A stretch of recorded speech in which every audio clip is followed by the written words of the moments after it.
I'm going to say all that again because I think I was muted on the stream because tech is hard sometimes.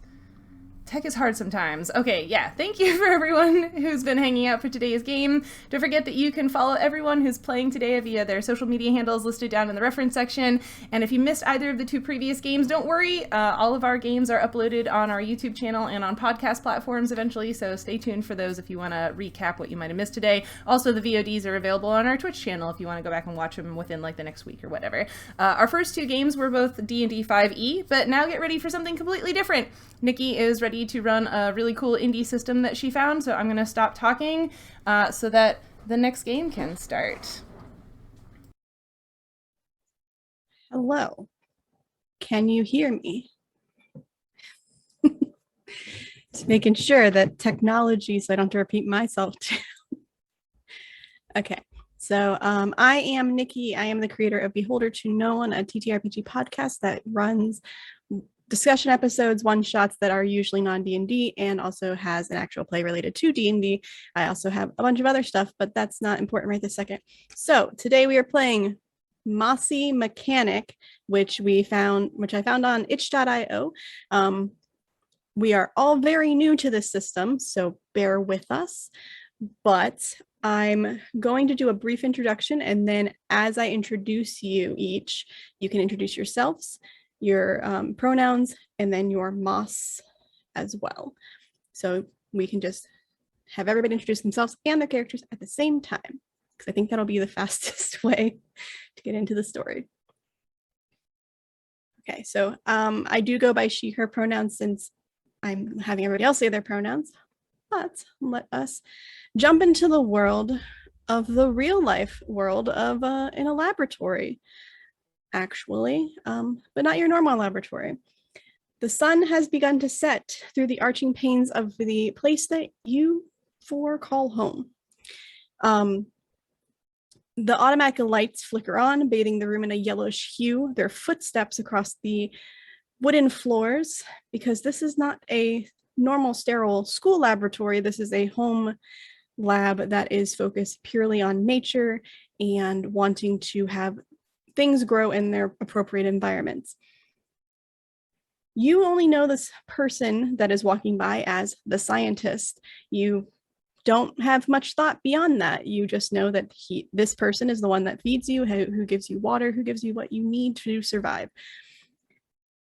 Due to their size and your inability to see, you can't make out exact descriptions of their appearance. You only know them from the vibrations around the room, the changes in the heat, and the moisture in your biomes.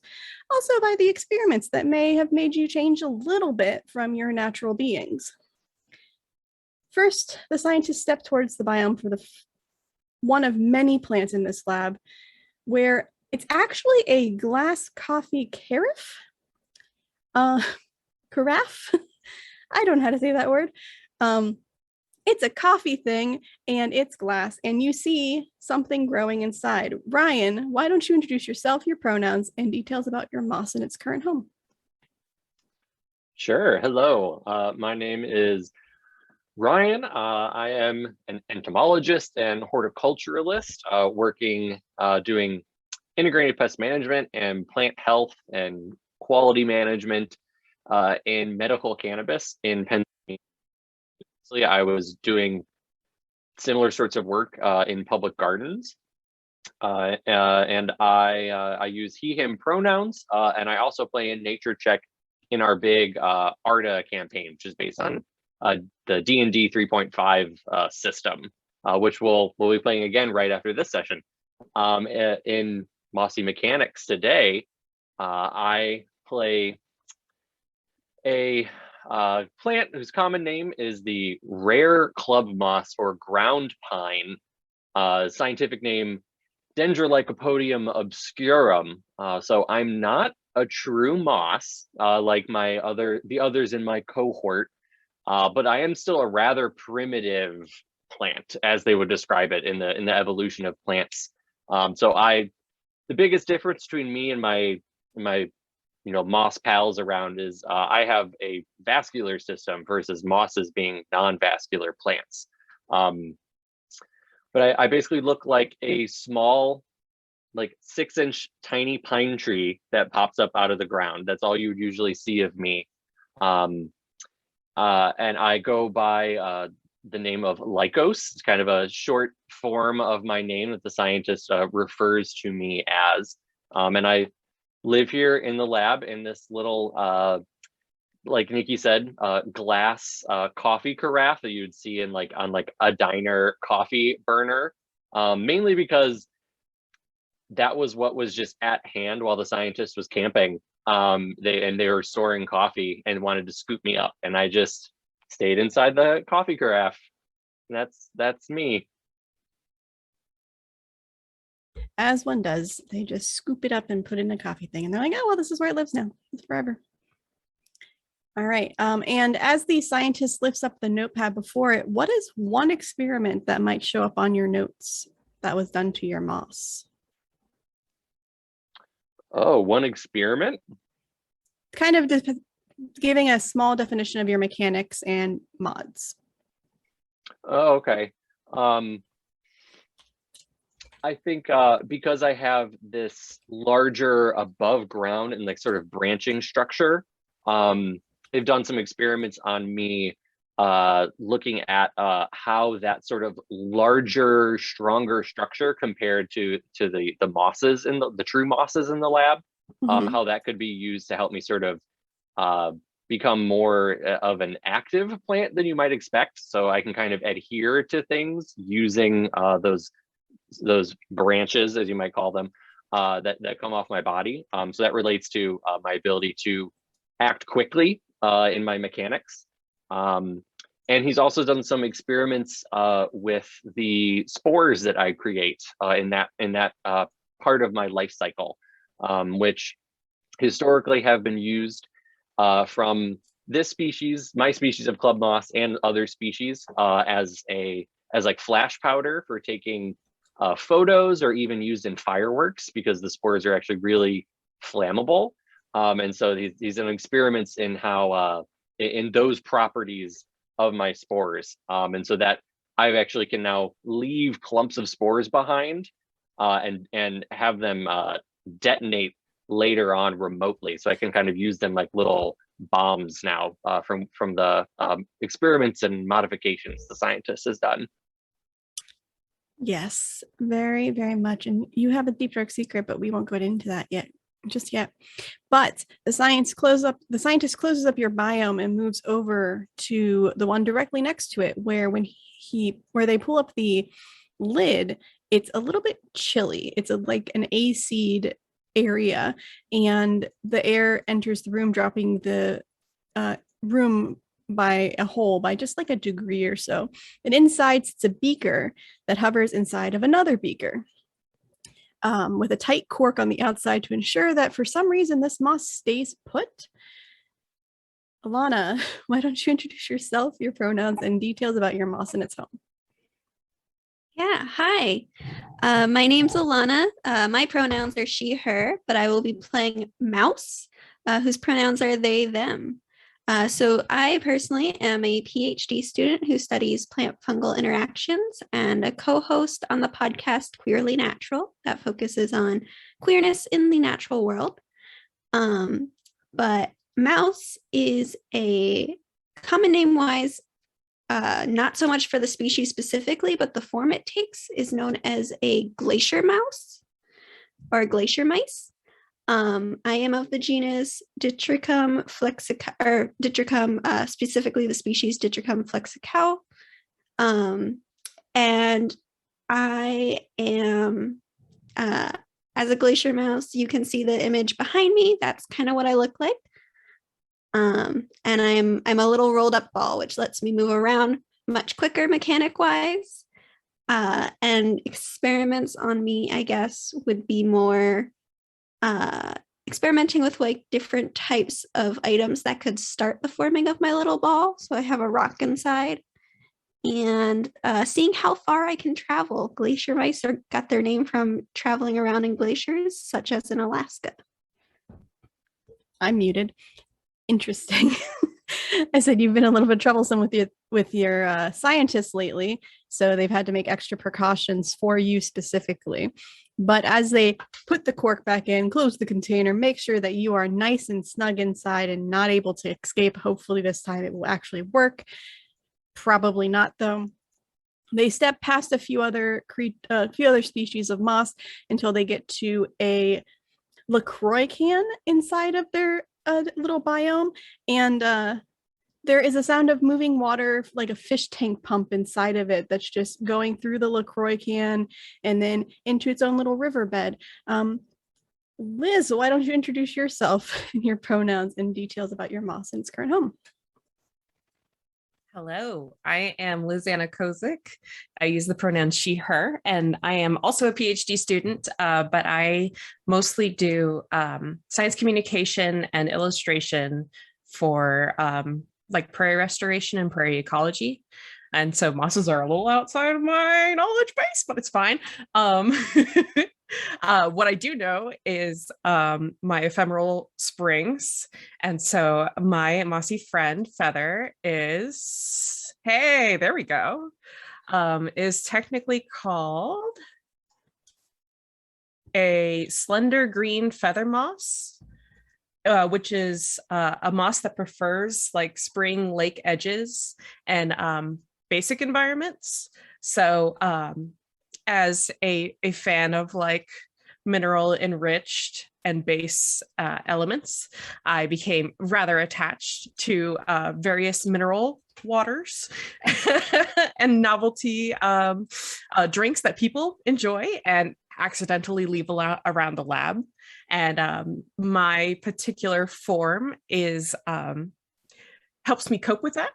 So generally speaking, I hide inside of bottles, which helps me protect myself. But sometimes, you know, you need to switch or sneak a tendril out to grab something or grab a different mineral water.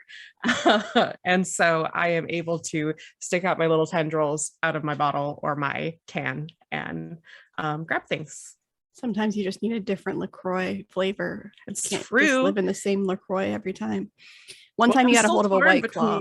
It was very confusing time. So after placing you back down on the counter and giving you what you need, it takes a step to its final jar. And this is the final one that's in an abnormal container because it picks up a crystal skull container that most of us would recognize as the vodka container. And inside of it, its walls are completely covered in moss. Morgan, why don't you introduce yourself, your pronouns, and your details about your moss? Hi, my name is Morgan, and for this afternoon, I will be going by Franklin after Rosalind Franklin. And my moss is the spreading earth moss, which was a model organism for plant genetics, molecular biology, that kind of thing. And I would think that I've been experimented on manipulating mechanosensitive type genes, so I can, you know, move around and throw objects at, you know, at the walls, that, you know, so to speak. And also, so there was something else that I was going to mention with that, but yeah, I think I'm in this kind of vodka bottle because it's a little bit,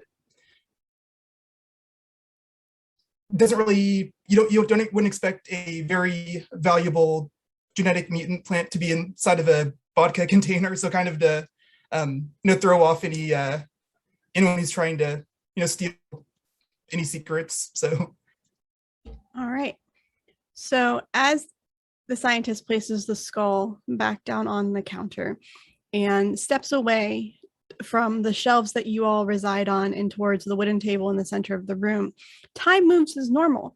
You're all prepared for the lights to flicker off soon, the hum of the heat lamps and the trickling of water to be the only noise in this place that you all call home.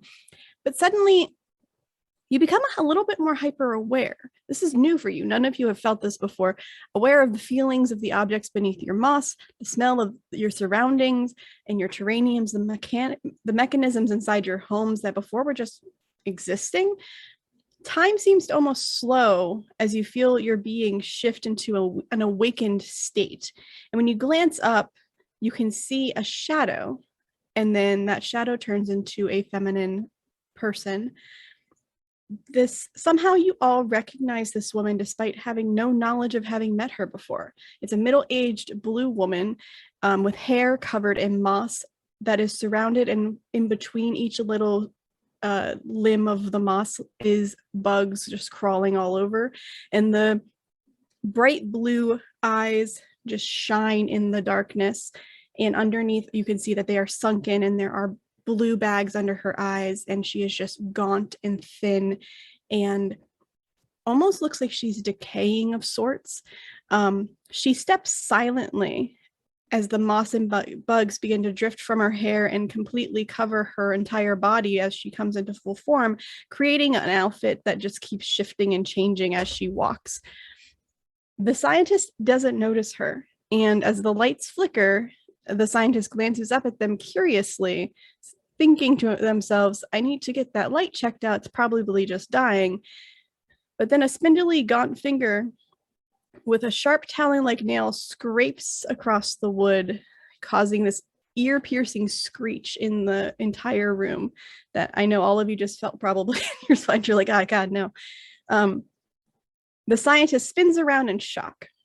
You don't see the grin that appears on this woman's face, but you feel the anger and scorn as she lifts the finger and points to the scientist, and the bugs that surround her run almost as a rocket over her hand and shoot towards the scientist, encompassing him and pulling him out of the laboratory.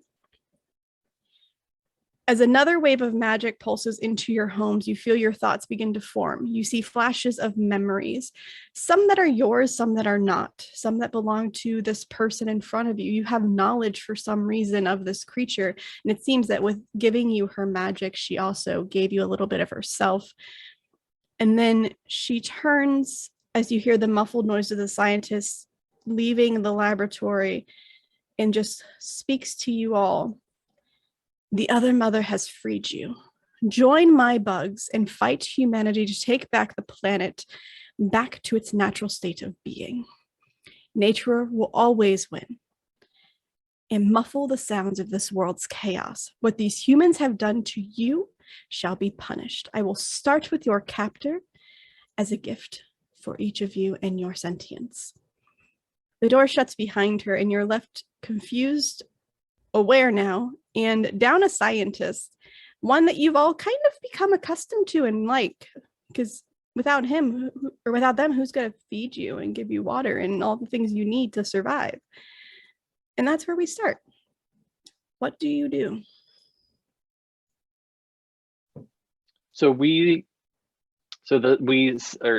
I guess sensed the scientist was actually pulled out of the room, the lab, right? So we don't even see them anymore. Okay. Correct. Okay. So your first goal, you need to get out of your terraniums, all of your little homes. You have to get out of that, which might not be a problem for some of you. You need to get to the floor because you are a few feet off of the floor. You need to get out of the science laboratory and find your scientist.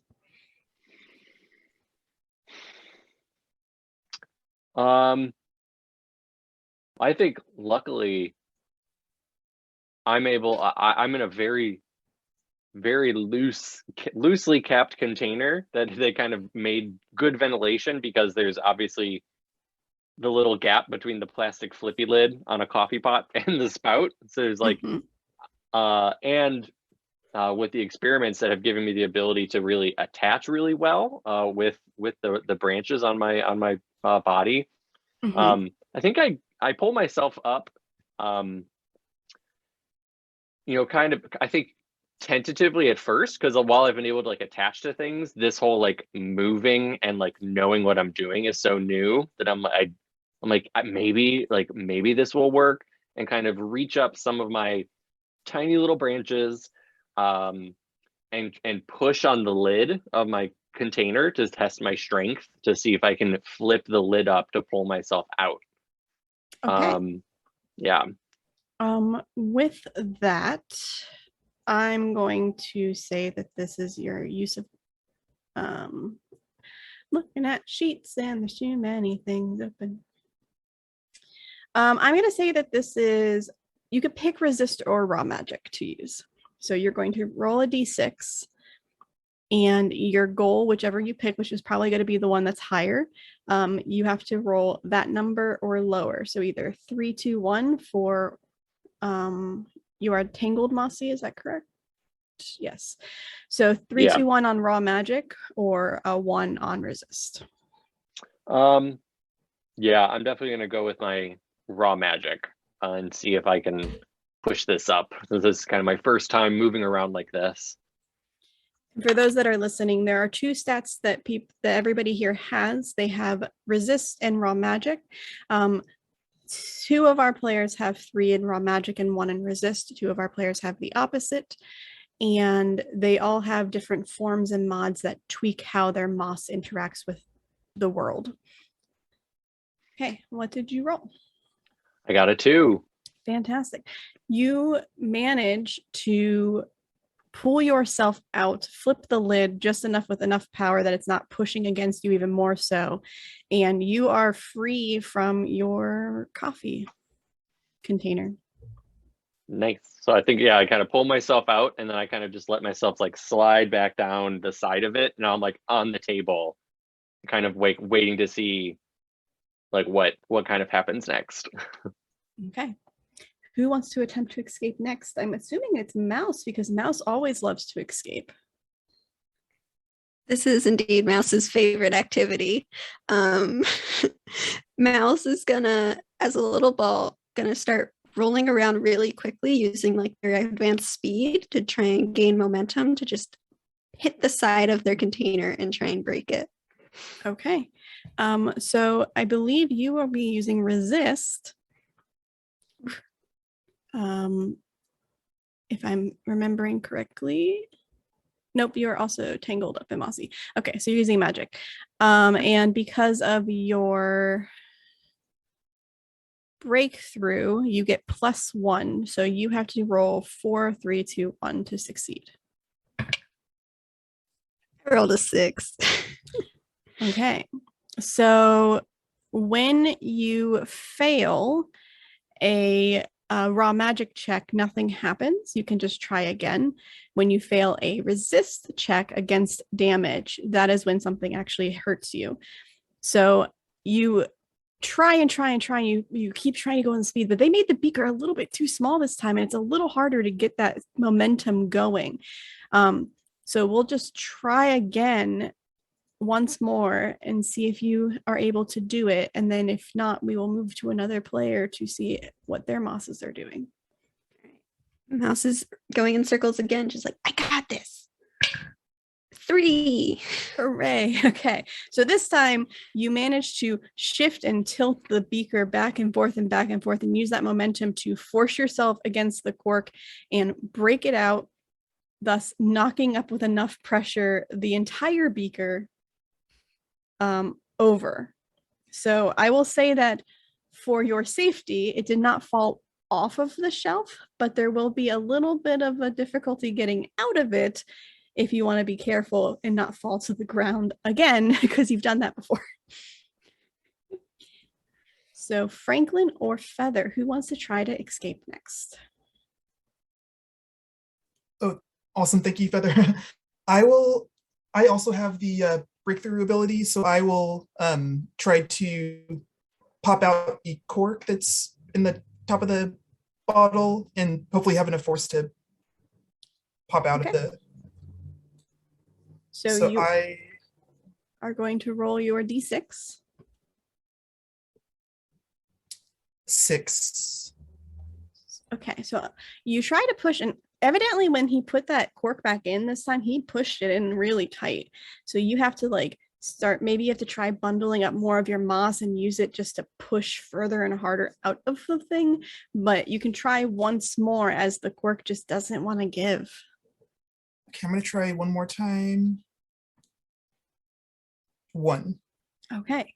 With that, you are able to, you just pull yourself as small as possible. And because you are a growing and expanding moss, you just shoot all of it straight into the cork, and the cork pops out of the thing and falls onto the ground. And you are free from your skull prison slash home. Awesome. Feather, you are the last one to need to escape. So can I like scuttle like a hermit crab? I'm kind of picturing where I have my can sort of up on my back and my little tendrils. You have, don't you have the armed and legged? No. I have the suit up. Yeah.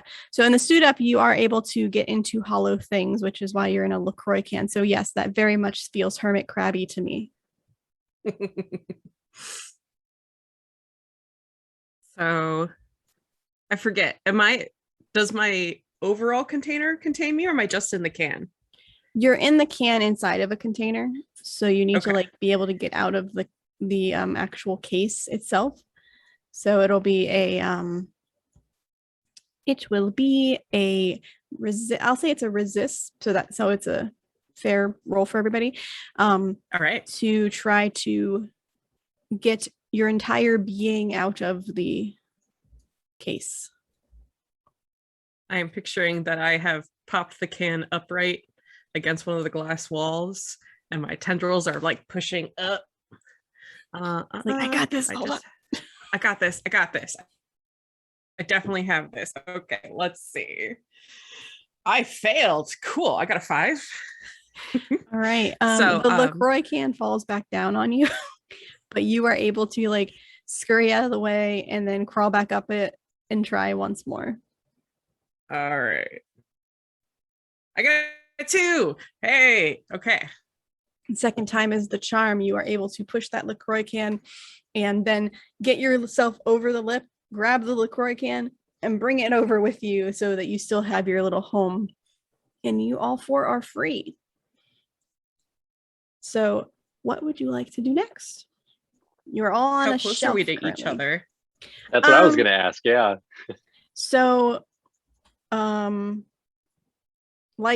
and Mouse are right next to each other, and Feather and Franklin are right next to each other, and you're within probably 4 or 5 feet from each other, but you're on the same shelf.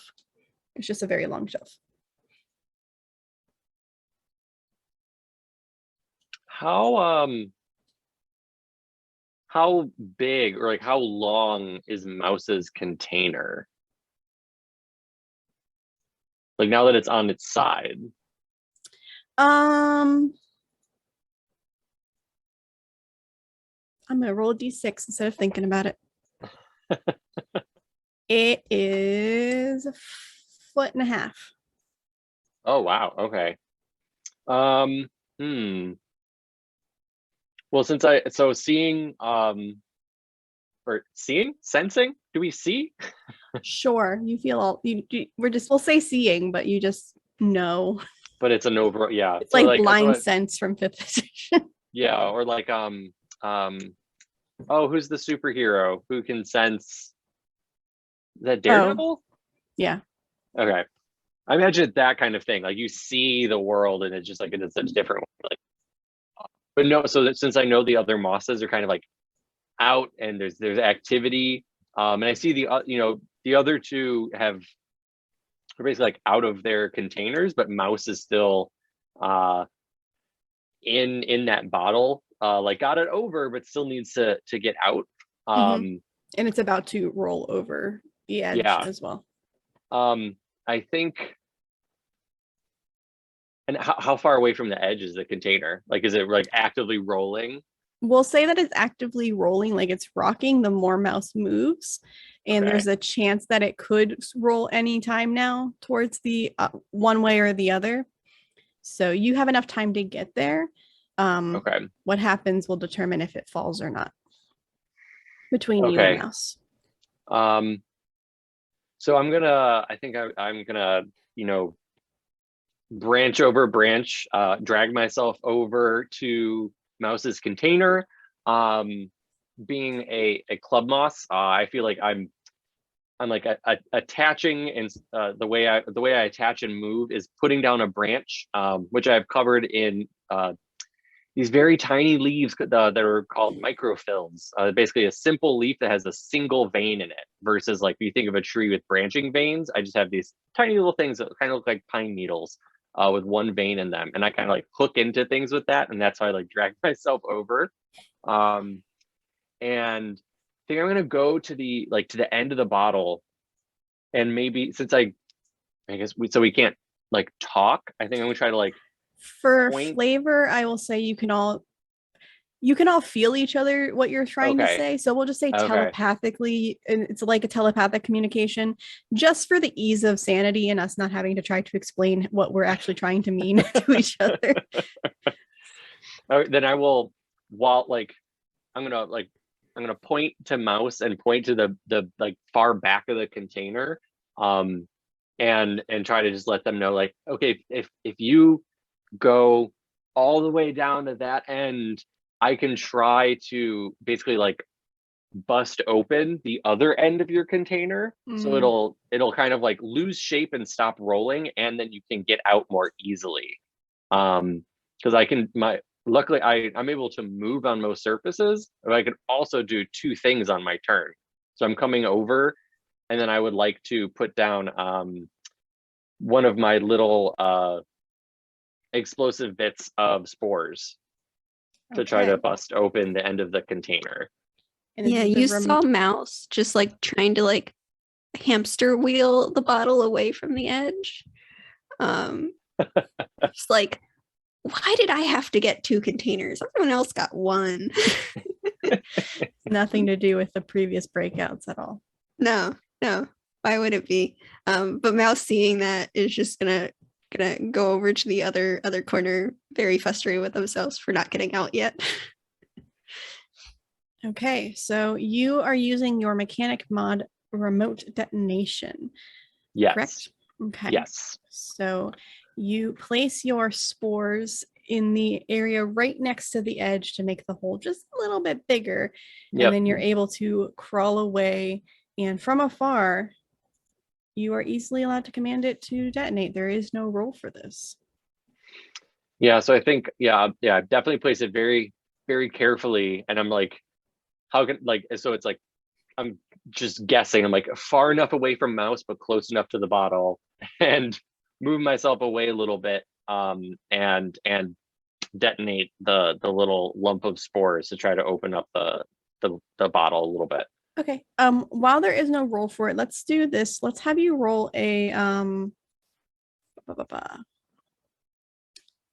let's have you really quickly roll a d6 and tell me what the number is. The lower it is, the better the aim was.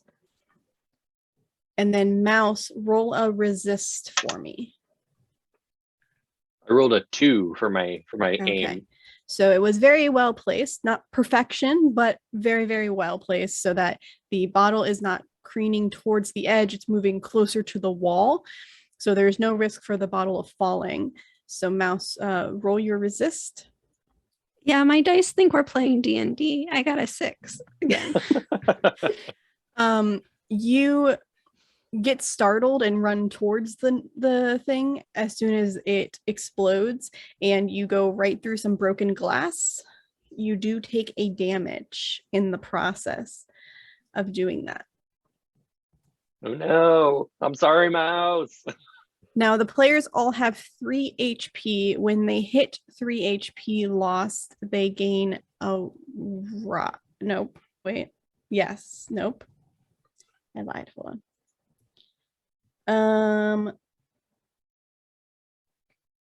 When you fill up your rot, you gain a dot. Okay.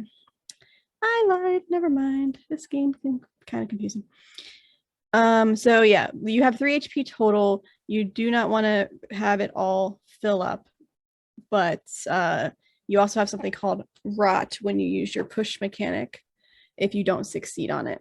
So thankfully you succeeded on your push mechanic, and this is your first, you didn't use up your push mechanic for this, so you are fine. Was this the one that you could automatically, yes. if you would like, instead of taking damage,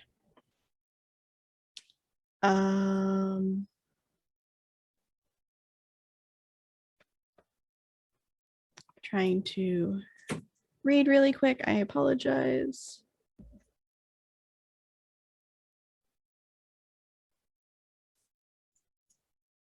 Wasn't there something in here about you can roll or you can auto use something if you fail?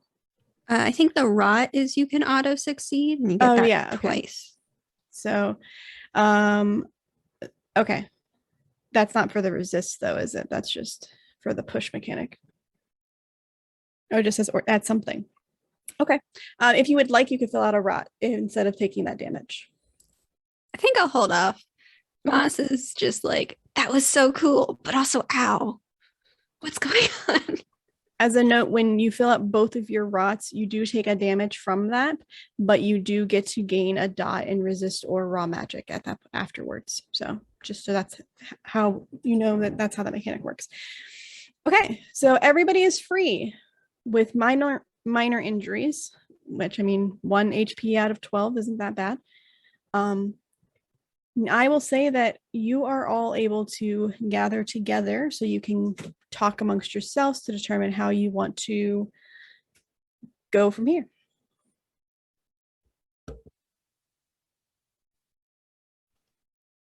Can everyone briefly describe themselves as you are now free?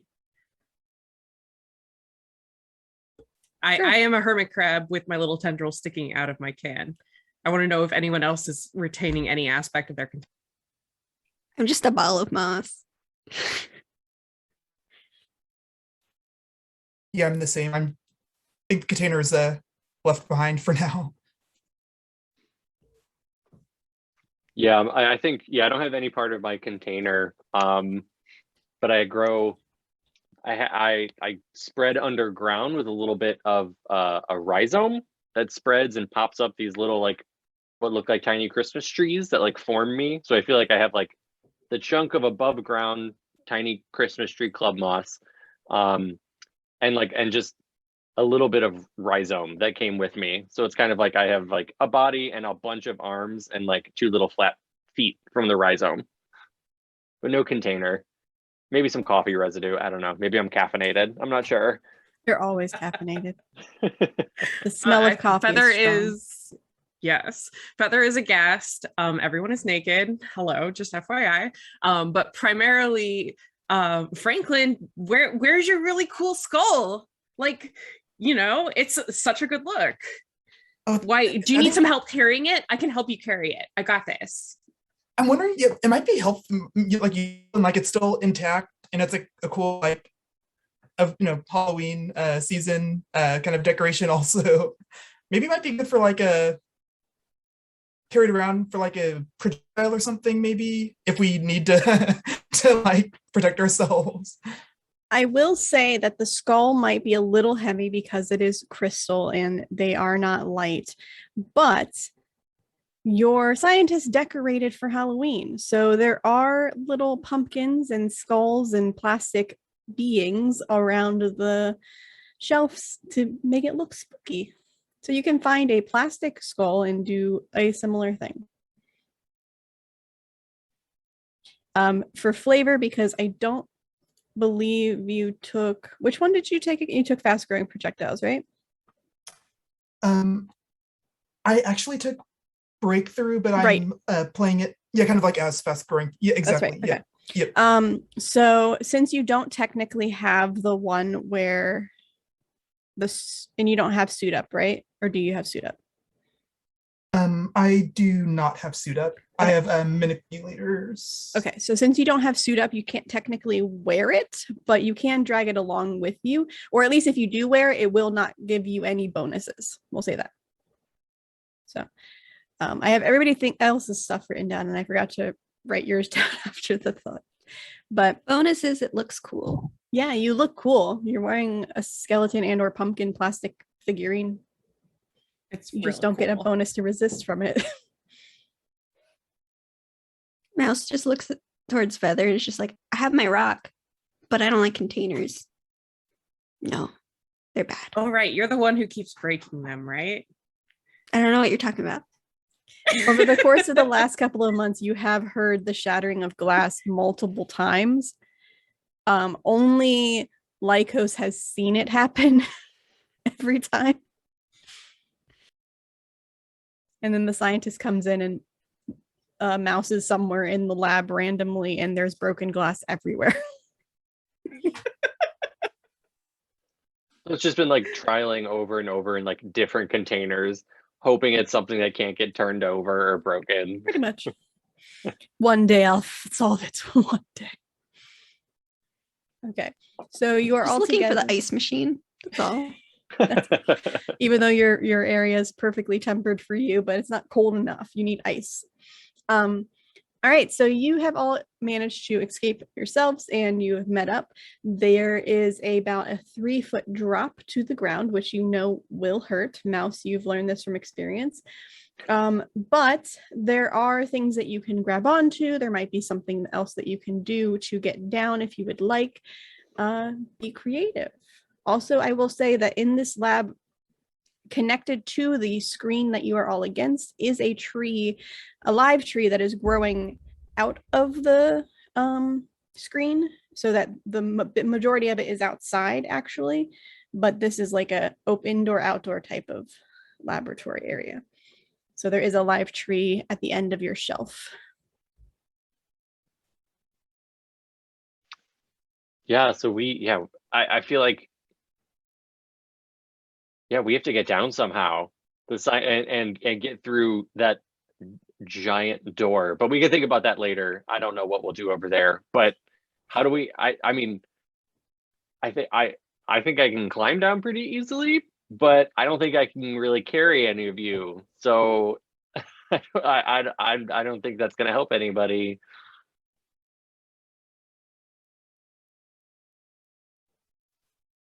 Is this kind of like a molecular biology type lab where there might be kind of common There is equipment whatever you around, or- want there to be in this laboratory. So I'm thinking to maybe Nikki has only taken one science class in a laboratory, and it was chemistry. So I don't know, whatever it belongs in a lab is in this lab.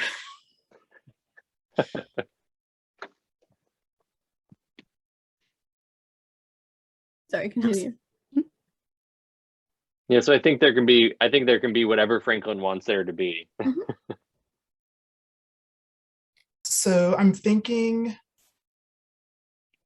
so I have like a couple of ideas. Like one would be to kind of make a like a rope or something down, like scale down, but then there are also already like tables on the, or table, or legs on the bench or whatever. So maybe a better idea would be to maybe try to insulate ourselves with some cushioning around us, like if there's like a styrofoam container or something around that we can or like a whole box of Kim wipes that we can exactly, yeah, cover Kim ourselves wipes. in. Well, Like we bubble use wrap as a that parachute. wasn't thrown away. Oh, Kim White parachutes. A parachute would be Yes. awesome. Yeah, that'd be awesome. Someone's gonna have to hold me. I can't hold things. Ooh. Or even Oh, what if yeah, probably like a what if if other people parachute, if I'll climb down and I'll use one of my arms to hold onto the end of this roll of parafilm that's on the desk with us. So then I can take that down and pull it out to make like a long ramp that Mouse can just roll down the parafilm down to the floor. I get a slide. So we'll just make you a safety slide, because otherwise I feel like you will just splat to the floor. It hurts. I would like to climb into my can and ride down the slide, please. No, I'm actually- definitely. I'll do the Roll slide it. too. The slide sounds like a fun idea. Oh god, then it's just up to me to get everybody down. Right after I said, oh, I won't be able to help anybody. All right. So Wipes her back up. It's fine. No, no like pressure. us. So on your turn, you can grab the paraffin, and then you are also able to climb down. Let's do a magic roll to determine if you are able to get the angle appropriate to ensure that they all actually slide and don't just fall. Okay. Yeah, I imagine, yeah, it'd be about angle and like anchoring and like making sure. I'll give you Yeah. +1, so it's a 4 or lower because Okay. you're using an object creatively to do this.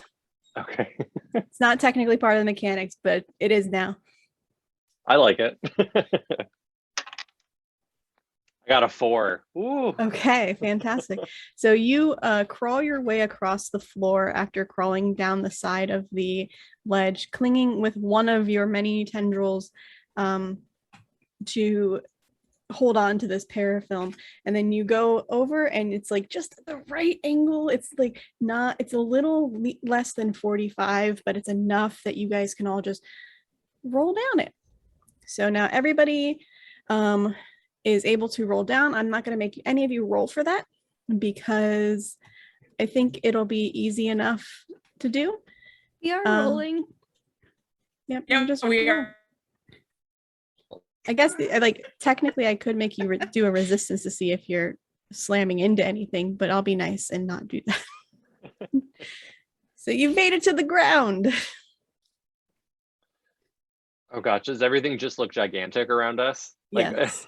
I mean, except I That guess Mouse hurts is used to so this much view. less. Mouse is used to this, yes.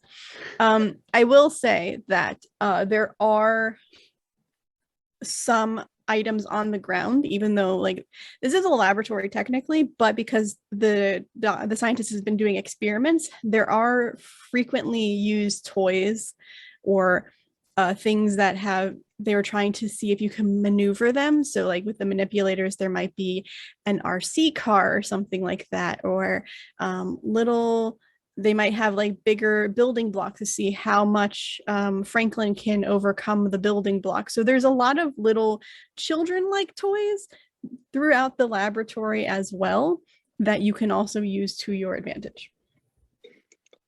The only thing that you will never find is a doll. There's no dolls. Those aren't allowed.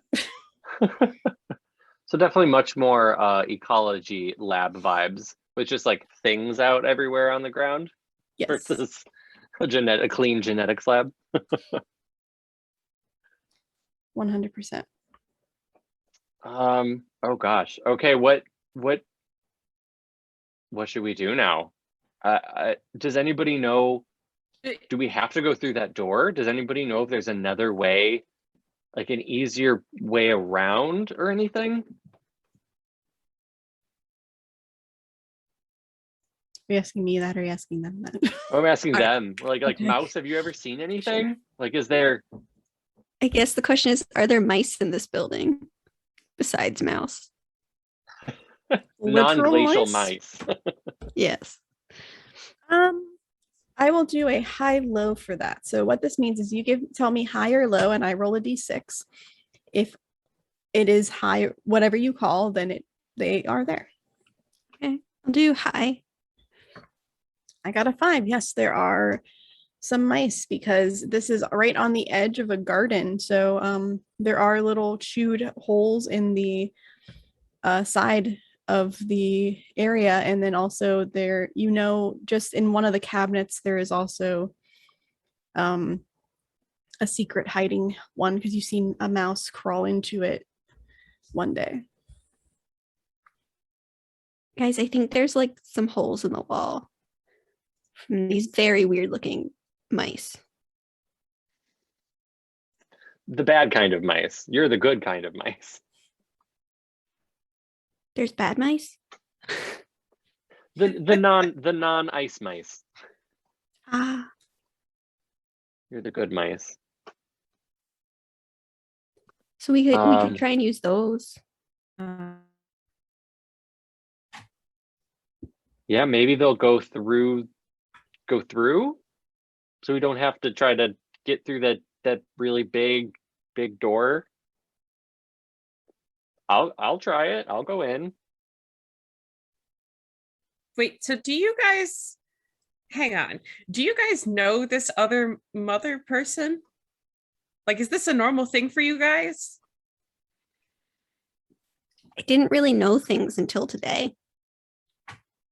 I've only ever really sensed the scientist around. I've never seen that person before ever. But I also feel like I like know things about her. Like, You all have one little bit of knowledge that for some reason you know and you think it's important, it might be useful later. yeah, I feel like she, for some reason, all I can think about when I think about her when we just saw her is I just start like experiencing really bad smells and I like get really grossed out and angry. I think she really hates things that smell bad. So I don't know if that could like that. I don't know if that would be a way to keep her away from us or something. I don't know. Everybody, do you all have like? Do you all feel something like that? I think about when this one time the scientist like accidentally tapped the side of my can and it like vibrated and I felt like I was falling apart. It's like that loud noise. I think she's not a fan either. I like get the feeling she doesn't like it when like it snows or sleets, which is weird because it's wonderful. But she doesn't like it.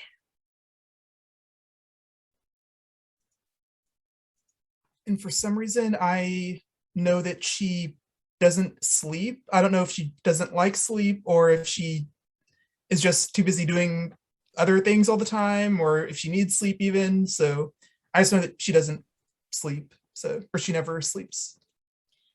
So for above table, the other mother has all of these things because she is exhausted from this constant noise and pollution that is going around the world. And she's not a bad guy. Kind of like all bad guys have good intentions, kind of.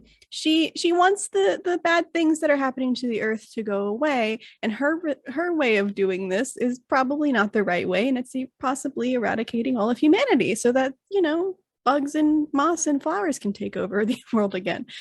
But anything that's like loud and very toxic smelling and all of those things she's not a fan of, and probably not a fan of ice because most things don't grow well in ice, but some things do. And her bugs don't like the cold. So she's probably also not a fan because of that. And she probably never sleeps because it's always loud. It's always loud, never quiet. But this is just a matter of I added that all in, so I needed to share it. So wait, So but go ahead. Oh no, no, you go ahead. But so if no one's met her before and she says she's, I mean, freeing us, Mouse, being free is pretty cool, right? I mean, you do that, right? This is like your thing. Like, Yeah, but also like, should we be helping her? but I kind of like the scientist. It's really funny to confuse him.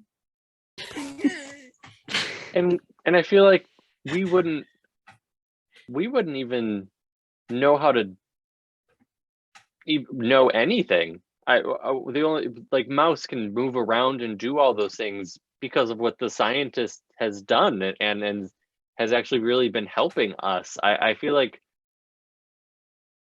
I don't want something to happen to them. If the scientist is like that, there's got to be other people who do good things like that. And if the other mother wants to destroy everybody, it doesn't seem like it would be good. Oh, I mean, I could move around before, but like not very far. like maybe 2.5 centimeters a day. It's not You're very far. fast now. Yes. Gotta go fast. It's much more fun that way. But like, I wouldn't have known you guys. Well, I wouldn't have known anything, but I wouldn't have been here if it weren't for scientists. Because Feather, We I don't ever- think you and I like the same things. No, I don't think so. But also I have sampled every mineral water the scientist has ever brought to this lab, and none of them taste like home. But we should go talk to her and we can figure it out and talk to the scientist. I don't know. Yeah. Also, point of clarification above the table. Have we ever met another scientist or another human? You would We have must have had met like the janitor or other people who have occupied the space, right? you have met other scientists, yes, or family members of the scientists have been here. That's where the toys have come from. But for the most part, this is a personal lab. So they do have other people come over occasionally to show what they're doing or to get new moss or new plants. So you have seen other humanoids, but from a distance, they all seem the same. Because of their size, you can tell the only thing you could tell different was the vibrations of the footsteps. And like when the child was here, they were very loud and there was a lot of more clattering and like there was a lot more noise and the scientist wasn't paying as much attention to you guys. So those are the things that you could tell the difference. So you know that there's tiny humanoids that might be tiny scientists, and then there's other normal sized scientists that are all also humongous. And the tiny humanoids are actually technically still bigger than you, so they're still giant, but just not as giant. Maybe they're not humans, maybe they're just all scientists. Every human is a scientist in your eyes. So should we, since we don't know what might happen, should we see before we try to get over where the scientist and the other mother went, should we try to find some things to take that are like stuff she doesn't like in case things go bad? We could finally find the ice machine. We could get lots of ice. Franklin, you could probably, I know you have your skull right now, but if we find something that's like filled with something stinky, you might be able to carry that instead. Or we could fill your skull. We could fill the skull with something stinky and take that with us. That's a good idea. And I like this idea of like having like items that, just on hand that she doesn't like. So like, like a little toy that like a squeaky toy or something that makes noise also, or like like the monkey with like the symbols or whatever, something like that to have also would be good. I will say that there's definitely a jack in the box that pops out and it does the cymbal clanging. It was to test your dexterity. Awesome. Oh, so could I try to take like the symbols out of the hands of the jack in the box so that I have my like branches in the symbols so that I can do it, like make a bunch of noise whenever I want using like finger symbols? Heck yes, you can. And I guess so I'm gonna be like, oh, there's that thing that they would have me like turn a thing on the side of it and it would make lots of noise when it popped up. I'm gonna go see if I can get the little noisy shiny parts off of it. And I'm gonna crawl over to the jack in the box and I guess it'll be raw magic to try to like wrap around the symbols in the hand of the jack in the box and try to pop them out so I could use them. We'll say it is raw magic. Okay. Oh, and I have an idea for like a smelly thing that we can like carry in like a very tiny like microcentrifuge tube. So there's this chemical beta-percaptoethanol that like smells up the whole lab. So I think that like so we could like carry like a little tiny tube of that and just like keep it sealed, and unless we need it for something. Yes, we'll say that the scientist was messing with a particular moss that, and I don't know if this was real, so we're pretending in fantasy world that this moss exists, but a particular moss that absorbed odors, and they wanted to test it with the worst odor that they possibly could have. So they made little pill-sized versions of them that are little glass pill sizes that could just crush and then be absorbed. And then it's like it's not actual glass though. It's like it's just like a hard dissolvable substance so that it didn't actually hurt the moss in the process. But you know that they do exist, and you have a feeling that you know where they are. So I will give you a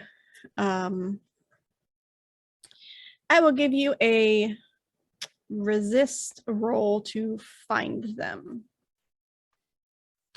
Not how it's supposed to work. I don't care. I want you to have the best chance of success. So I'll roll now. Yes. Lykos, what was your raw magic roll to get the symbols? So my first was a 4, so I failed. Do I get another roll on raw magic? Mm-hmm. I mean, So I'm just giving you guys whatever until Okay. you're actually in a fight area. Okay, I'm gonna try once more, like another tug on the symbols. I got a 2. So Okay. They popped out on my final like attempt to try to rip them out. So the first time you go to pull, they were on the in-swing of the motion. So they just went too easily and clinged together and startled you, but then they went back out. So when you were able to pull, you had a little bit more resistance and were able to pop them out the second time. Franklin. I got a 2 as well. All right. So it takes you a little bit to find the location, but you do find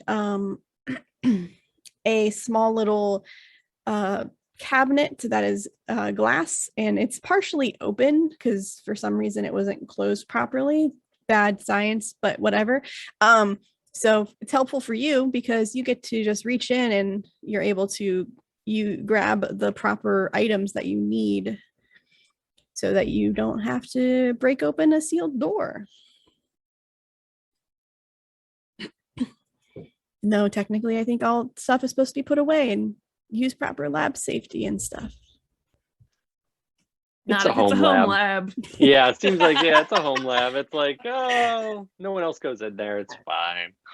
I wear flip-flops in my home lab.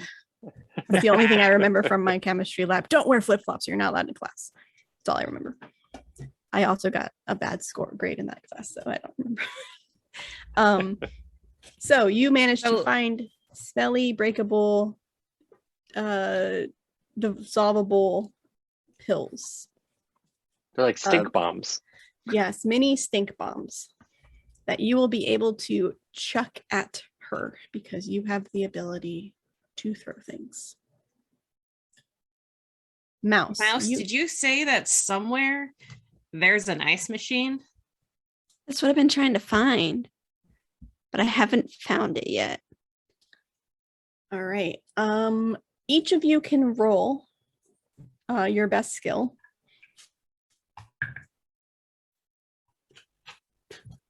Okay. I got a 1. Both got Same. ones. Okay. So Mouse, now that there isn't that constant fear of the scientist coming back at any moment, because you can't really tell time normally, you are able to maneuver and you just go around a corner. The corner you never thought to go around for some reason. And there, right in front of you, is a fridge. And there is a button where ice falls out of. And it has like little ice cube symbol. You know the ice cube symbol because you've seen ice before. Can I try and like gain speed to roll into the button? Yep, between the two of you, because of your awesome scores, you are both able to slam into and move into items that you need to move into to push the button. And we will say, hear me out, Feather, would you allow the LaCroix cup to be filled with ice, even though it would be cold? I don't, well, wait, let me think about this. So I survive in winter because I live in springs that never get totally cold.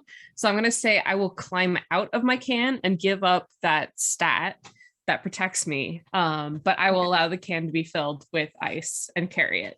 Fantastic. With my little tendrils. Okay, so you are able to knock out by ramming into the fridge a couple of times. A few ice cubes fall out of the fridge like they always do after you finish trying to get ice out. And that is able to be put into the LaCroix can. We'll pretend that the top of the lid is cut off, so for ease of access. And you now have a LaCroix can full of ice. And also you know where the ice machine is in case you ever need it again. This thing is amazing.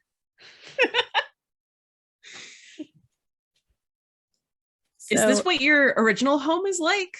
Do you just like have falling ice things? So it's not normally falling. It's just everywhere on the ground. Sometimes it piles up. We could make that happen here. We could. That'd be fun. You want to keep hitting the button? I mean, I feel like we should go do stuff, but I also kind of want to hit the button. We'll come back to it. One last piece of ice falls out and you're able to roll over it and be cold. Perfect. Love it.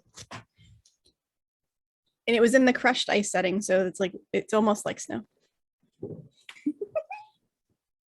So you have all successfully gotten the items required. The only thing you don't have something to deal with is never sleeps, but that's fine. I think 3 out of 4 is great. Also, I don't know if you would know what Ambien is. So that make it a little difficult. It's like, no, shh, just go sleep. Maybe if you sleep, you will be less rude. Do we really know what sleep is either? Probably not. It's like you're just like in a permanent stasis. So you are going to be heading towards the mouse hole, correct? That was the goal? Yeah, I think we're ready. All right, so let's go. Mouse, you know where the right cabinet is. I will have someone use their ability to pull open the cabinet. So it needs to either be a manipulation or a breakthrough. Franklin has both of those, so I can roll that one. Well, your breakthrough is technically we tweaked it because it's not the defense, it's not the breakthrough to break through things, it's the one to chuck things at things using resist instead of magic. Oh, I believe right. that's what we did. So you can manipulate things and chuck them at it.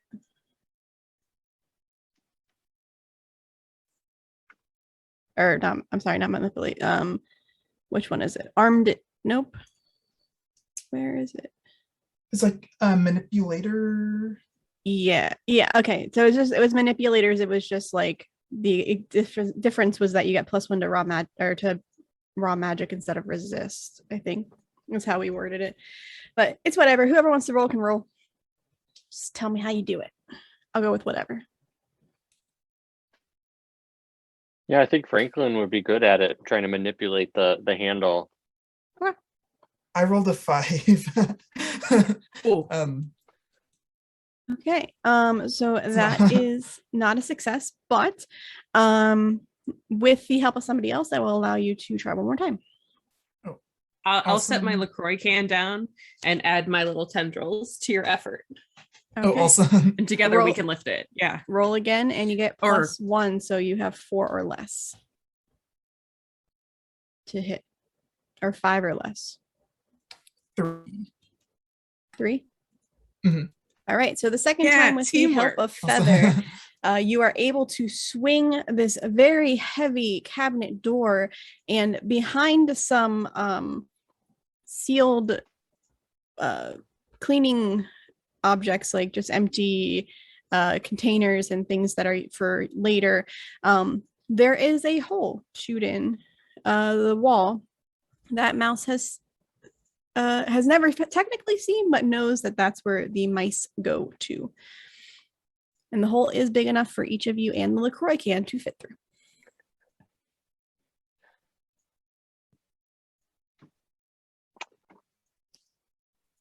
I want to. Well, if we don't have eyes, how do we like stealth peek? Just sort of like see what's going on in there. Well, you have like equivalent to like you have so I'm trying to think out the best way to explain. You have a vibe of the general area. You might not be able to make out perfect shapes or perfect things, but you have a feeling of what it is, like whether it's the vibration of it or whether it's the just like the ability to feel around slowly over time and figure it out. But we'll say that you can do a notice type of a check. So we'll just do a roll a d6 and that'll tell me nothing. It's not against anything, just to see the lower it is, the better it is on how much you notice. I got a 2. A 2. Okay. So as you are going through the mouse hole, you are trying to feel the ground and feel for vibrations of any sorts. And you hear or you feel some vibrations of a teeny tiny pattering footsteps, which you assume are the mice. You also feel, though, coming a little bit to the west and then to the north, you feel thousands and thousands of little footprints that are quieter than the mice, but together they are a cacophony of vibrations. And then you also hear the clicking of the shoes of someone. So you know that you need to go west and then north and not go east. So you've narrowed it down to one direction. All right, I convey that to the team and then ask Mouse. So have you ever like met these other mice? You're muted, sorry. All good. Not fully. I've kind of briefly been near them, but like not a ton. The most you've ever had was one of them when you were standing still after you broke out, scurried up to you and was like sniffing you. And they were like near enough that you got a really good look at what they looked like and how they worked. But when you tried to move again, they scurried off. They're a little skittish. Also not great with personal space. But if you're a mouse and they're a mouse, you think you could like talk to them and ask them to help us? I don't know if that's how that works, but we could try. Can always try. Yeah. So who is leading the path down the mouse hole? Who wants to go in first? Maybe I should because I'm extra fast. Okay. I think mouse is a good option. All right. So you are going first and you are picking up speed. And this is the fastest you've been able to go in a really long time because there is a straight, probably a good 30-foot line of nothing in your way. And you are just the happiest you've ever been. And you kind of want to turn around and do it again, but then there's people in your way the other way. So it doesn't really work. But you do manage to get down 30, 40 feet and you hear the skittering of the mice and a little mouse pokes its head around the turn that you would either go left or right, so north or south, and it looks at you confused almost, and it just like it does its little sniffing motion that it's trying to like understand what's going on, and it recognizes that it's seen you before but not here, and then it's like, food? No. not food. So as Mouse was rolling, all of you guys just get the sense of Mouse going wee down the corridor. 1000%, yeah. But Mouse, I guess, meets this other mouse. Mouse is very happy, and that was a lot of saying the same word in a sentence. But Mouse is gonna try and speak to this other type of mouse. All right. Roll magic. Raw magic. Nope, I got a 5. Okay. So the first time you try to communicate with it, it does not understand. It doesn't, or at least it doesn't respond if it does understand. It's just kind of sniffing. And then as the others come towards, closer towards you, finally catching up, it notices that there's more than one and it scurries off to the north. This was not a very talkative mouse. I guess they're just shy. Maybe the next one. So which way now? Feather, you feel the vibrations going from the north. So it sounds like they're all north. I guess we could go that direct. I mean, there are a lot of them. I don't think I've ever met that many beings at once, but that sounds like a lot. So I don't know if we want to like just show up and say, "Hey guys, what's up?" or like be a little sneakier just so that they don't think we're there to fight them. Yeah, if this is the direction you heard a lot of whatever is down there, I feel like, yeah, maybe going this way, we should be a little more slow and sneaky. I think like up to this point, Mouse's speed was really good, but Mouse, I also don't want you to like suddenly roll into a giant crowd of something bad. True. All right. I one time rolled into who's- stuff and it was not fun. Who's sneakiest? I can try Not to like me. crawl more. I can try to crawl a little more quietly. I can also kind of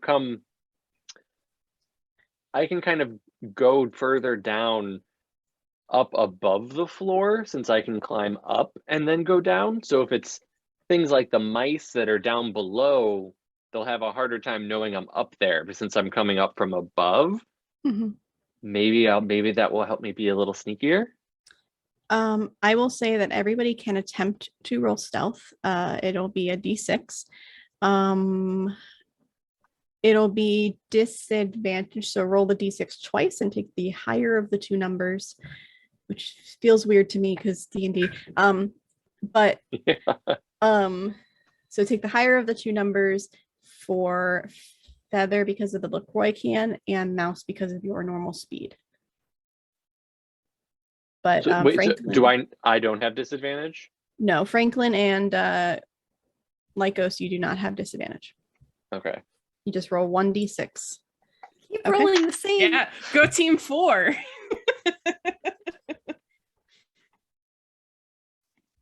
Lykos, what did you get? I got a 5, but I think I'm going to take a point of rot in order to successfully sneak down there up above and try Okay. to and see if I can find out anything. By taking the point of rot, you have rolled a 1. Franklin, I got a a 1. Okay. All right. So, as suspected, with the rot roll, the two quietest amongst you are quieter, and we'll say that they went ahead a little bit. Lykos crawling up the wall and crawling a little bit further ahead. You will reach there first, followed by Franklin, and then finally Mouse and Feather to give you both a chance and opportunity to see and what's going on. So as you go forward, you see that there is another mouse hole, and you are able to peek through, and you realize that you're inside of you're inside of another room. This is you don't know what it is, but out of character, it's a bedroom, and the scientist is tied up or covered in bugs in the corner. And it's just like the bugs are constantly just swirling around him, and he's just like, they are just like, nope, I'm not moving. There's a lot of bugs here. And then you realize from being this close that the thousands and thousands of footsteps that Feather might have been feeling earlier are the bugs, because every time they touch the floor, you get a little small tremor, but not like a massive one. But because there are so many of them, it just feels like hundreds and thousands of them. And in the other corner, you see, with her back to you, the other mother. And then as Mouse and Feather come up behind you, a couple of the bugs from the other mother's dress break off and scurry towards you, and we are going to have our first little bit of a fight. So Talk first? The bugs are not interested in talking. Oh no. But they haven't, that you're aware of, at least the other mother hasn't noticed you. She hasn't looked over her shoulder at you. So the way that combat works is technically you're supposed to start with a rock, paper, scissors. I'm going to do a 1d6. Whoever gets the higher or the lower number to keep with part of the story goes first. And it's going to be one of you roll, and then I roll. So, and then it'll be all of you get to go, or I get to go first. That'll be the termination. So before, I don't know if you saw what Feather just pointed out to me, but does anyone else want to roll before you know what Feather rolled? I think if I arrive there first and like am at the front of the line now looking out, I think it would make sense that like if I roll so I can react fast enough to turn around and tell everyone like this is another room and something's coming over here. I am okay with this. Okay. Go ahead and roll. Oh gosh. Because Feather rolled a 6. I got a 2. Okay, I got a 5. So that means you get to go first. And you get to decide amongst your team who gets to actually act first. When you're attacking, you will roll raw magic at all times. And when being attacked, you will roll resist. So as a note, there are 4 bugs that have scurried off towards you to fight you. 4? Okay. Oh geez. Okay, who feels like fighting some bugs? My raw magic isn't great. I just have like a 1 and in that, so I would maybe prefer not to be the first to Mouse would be happy to be a bowling ball. Okay. Franklin sounds like you'll be a good shield. Like you can if they can come after you, they might not be able to do much to you. Or distraction. Yeah, I'm okay with Mouse rolling out there. This is all Mouse does. So Mouse, you are going to roll out using your raw magic to roll into them, and I will have them roll a resist. It doesn't specifically tell me what their resist is, so I don't know what I'm supposed to roll, but I'm going to say that it's a 2 and a 2. So they're going to have 2 raw magic and 2 in resist, so that they still have the same 4 points that you all have. So roll your raw magic. I got a 1. Fantastic. So you roll and you build up speed and you build up speed and you build up speed. And you kind of do that like Wile E. Coyote thing where you like build up speed before you go and then you go. And then all of a sudden you slam into two of the bugs who rolled a 5 on their resist. So they each take 1 damage. And we're going to say because there's so many bugs, that's all it's needed for you to squish them and run over them. And those 2 are dead. You killed 2 of the 4 now. Who wants to go next? Well, now it's, yeah, who wants to go next? Oh, when one of us gets to go again? You get to choose the order that you go in. So all 4 of you get a chance to go. There might be more bugs coming soon, but we'll see. Yeah. Franklin and Lykos, you guys are up front. And I'm lagging in the back with my giant can. So I assume it's one of you. Yeah, I guess I will. I'm gonna crawl out there as fast as I can and try to bring some of my branches like down on the bugs. Since I'm getting pretty good at moving them all around. Okay. Roll a raw magic. Got a 1. All right. You succeed. And they do not succeed on their resist. So you squish 1 more.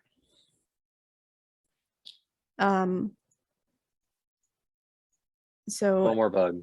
1 more bug. So there's 1 left currently until more break off of the dress and head your way. Franklin. I will roll now, and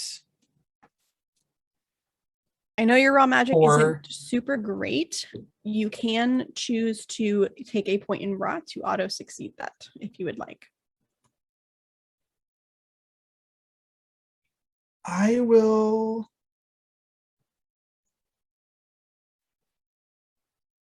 I'll do that. Yeah, that sounds good. Okay. So I have 1 rot now. So they did not succeed on the resist, so you are able to take like a rock nearby or something and like chuck it at them, and it hits them pretty hard and squishes them, and all of the bugs nearby you have been killed without any Awesome. damage. So the other mother doesn't seem to notice you. The scientist is kind of preoccupied and probably going through some issues right now. And you all are behind her with 3 of her least favorite things. What do you do? Okay, should we start throwing these things at her? Like, or do we? I feel like we can't really fight her. Are we gonna try to just chase her out? What should we do? Feather, did you want to talk to her? Kind of do, but also I don't. Feather is not feeling all these bugs and not interested in being attacked by all these bugs. Yeah, her So, bugs did just attack us. Yeah, I don't know if she would want to really listen to us. We didn't even do anything yet. Yeah. Right? Have you guys ever met a bug? These things? I see them sometimes outside my little terrarium thing, but like I've never had one like try and hit me. I normally What's up just with keep a that? few around for fun. They normally But- don't bother me. I'm really tough and I'm filled with nasty chemicals called alkaloids. So they usually don't bug me, but now the bugs are bugging me and I don't like it. Yeah, I normally have like the tiny ones like playing around inside me with my rock and everything. But these are much bigger than like the springtails and such. So do we I mean I can make do we want to do everything at once and see if it's enough to scare her away? I mean, because we've got Franklin, you've got the stinky stuff. I can make noise, and hopefully our ice is still ice and not water. Exactly. It's still cold either way, probably. It's fine. It's in an aluminum I can can. tell you, it's It should be- uncomfortable. Okay, so while you all think on that, we are going to go on a bio break really quick, and we will be back shortly to determine what the moss is doing to the other mother or to scare her off. We'll be back in a second. All right. We're back.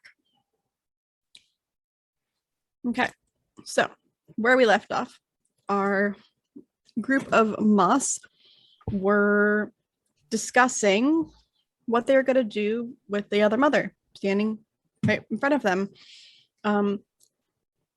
They're pretty sure they're not going to be able to defeat her. She seems very powerful and also has a lot of bugs, but maybe they can run her off. So what is the plan? So I can, if we can set some things up to kind of knock her down or scare her with the things she doesn't like, we can make sure we're all set up, and I'll go out in the room and hit my cymbals to get her attention, to sort of like start everything. Oh, wait. So in our plan, do we have anything to distract the bugs themselves? The thousands of bugs. I'm hoping that if we do this and so that she is disabled or then wants to leave, it seems like her bugs will go like with her. Like that, like if she leaves, I don't think they're gonna stay around where she isn't around anymore. Because in the lab we didn't see any bugs and she was in there. So I'm hoping if we can pull this off, she'll leave and the bugs will go with her. Yeah, it seems like they're under her control or something, of some sort. Like she was like wearing them as a dress, it seemed like almost. So yeah, I agree with that. With if we can get her in a kind of a surprise sneak thing, then maybe the bugs won't just immediately attack us, hopefully. It will. You might squish stuff when she falls. Oh yeah, True. she could squish a lot of them. Yeah. All right. So you have a basis of a plan. So are you going to try to put the ice where she will slip? Is that the first part of the plan? Okay. Yeah, I do you guess. think we should sneak around like through the cabinets and stuff? Oh wait, it's a bedroom. So we could climb under the bed and like get to where her feet are and then just like dump the can. And I will say for clarification, this is a fully wooded house, just so there's no carpet to like ruin this plan, because that would be boring. I could like try and like carefully roll the can. I'd have to let go of my home. I mean, you could also I take it suppose. over that way. Yeah. No, I think you're right. I think it's a good plan to roll it, because then if none of us are physically there, there's nothing for the bugs to attack. There might be But if something you better like for you build to take, too. momentum. Or we could dump the ice and push the ice because it likes to move. Like an old school alarm clock might be available to take as a home, or whatever else would be in bedrooms that's appropriate. Oh yeah. There's lots of things in the room you could go into, Feather. True. Okay, I'm willing. How about me and Mouse get to a safe spot to lay down the can, and then Mouse, you can speed up and throw it under her feet. So if you get the ice down, I'll wait until you get back maybe underneath that big thing, since I'm guessing I don't know what a bed is. So you can kind of hide. So once you're hidden, I'll start making noise so that she won't see you or notice you when she turns around and steps on the ice. Well, and then Franklin, how many of those stinky things do you have?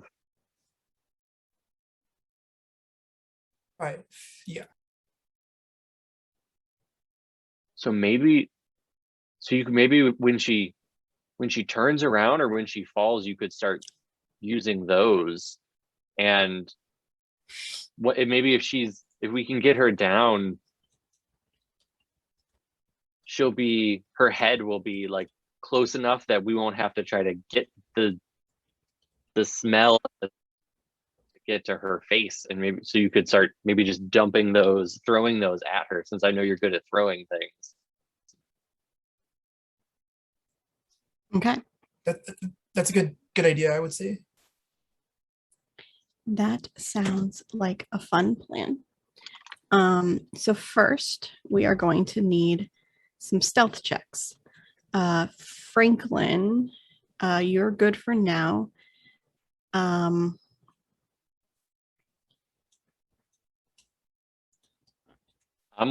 waiting back too. So I think it's kind of like up to Mouse and Feather right Yes. now So to Mouse get the can out. Yeah, Mouse and Feather, roll a d6, each of you. I rolled a 4. Should I take a rot point? Yes, that would be a failure. So a rot point would make it a I'm success. going to take a rot point. Yeah, otherwise, if that would result in you two being seen, it's only the two of you out there. That probably wouldn't be good. Yeah, I got a 3. So with raw magic, that succeeds. Yes. Okay, so you both sneak over, slowly pushing this LaCroix can filled with ice, and you manage to grab and place, in just the right little spot so that if the other mother takes a step backwards, she will slip, hopefully, and land and fall somewhere so that it squishes as many bugs as possible. And then you both manage to sneak your way back under the bed, or the giant thing that you do not know what it's called, but it's a bed. Lykos, or yes, your turn to roll a stealth check. Okay. Got a 3. Okay. That's good. Yes, 3 is fine. Okay. The DC of sorts was 3. Okay. So you manage to get towards the proper location to where you will direct her towards you and step over the ice. And we'll say that you climbed up the wall a little bit, so you're more at her level as well, at least if you want to be. But you can then crash the cymbals whenever you are ready. Yeah, I think I'll definitely maybe up a little bit off the floor, but definitely still behind her to try to get her to spin around. Yes. Not knowing what's going on. So I'll roll my raw magic to see how well I can start making all this noise. I will say there is a dresser right next to the place that you're on the wall. So there is the chance that you could hide behind the dresser, make the noise, and you wouldn't be seen at all. You'd have to roll another stealth check, though. Oh, so, okay, yeah. So I got out. So this would be, now I see there's a place to hide to do this. So you wouldn't be seen, but you would I be think I'm gonna try to do that so that there can be noise, but not be able to see where noise is coming from, since I see the dresser now. All so right, let's roll see. another d6 then. I got a 4. So you can take a rot and you can auto succeed, and you'll take 1 hit point of damage. But you can add +1 to either your resist or your raw magic. Yeah, I'm gonna take a 2nd point of rot and lose an HP, but I'm gonna add another point to my raw magic, so I'm at 4 now. Okay. Yeah. So you are noticed as you're about to walk, but some of the bugs perk up and like look directly at you. So now is a good time for you to cling the symbols because you've been noticed at least already. So Yeah, so now up on the dresser, I'm going to roll to or start crashing the symbols together. Oh, thank goodness. I added that to my raw magic because I got a 4. awesome. So you begin slamming the little monkey symbols with your hands. You're just like bing, bing, bing, bing, like very loudly. And the other mother spins around. The bugs already perked up a little bit, beginning to head your way. And as she steps forward, she steps on a piece of ice and begins to lose her footing. And then she steps another foot forward, trying to regain her balance, and she steps on another piece of ice and begins to lose her footing. Franklin, as she's about to fall over, would you like to throw your missile? Yes, that sounds like a great idea. So I will roll. So you're going to throw 2 of them. So I rolled a 2 for the first one, Okay. and the second one is a 6. Would you like to take a point of rot to auto succeed on that one? So I already have 1 rot. So you would take, you would then erase your rot total, and you would get 1 point of damage, and you can improve your magic or your resist by 1. I will do that. Yeah, this is a very key part of the plan, I would say. So yeah, I will take the rot, and so I'm down to 2 HP now. So Okay. Well, we're in the last 30 minutes, I think, or hour. What time are we ending? Yes, I'm doing this on my own game, Sheryl. I want the wild magic table. When the thing Wild magic table? Thank Show you us. for the reminder. So the other mother spins around because of the distraction, locks eyes ish on Lykos as they are slamming their symbols together. And as they're distracted and take a step forward, like, how dare you, Franklin, you chuck 2 little breakable vials. The first one explodes on impact instantaneously, and the smell is overwhelmingly awful in this room, and she screeches. As you throw the second one, this is where the table comes in handy, because I want that to be the wild magic table. I don't know how that works in 3.5 though, so I guess we could roll if Sheryl is there and has the table. She could. yes, please. Let's make it something awesome, like a fireball or something.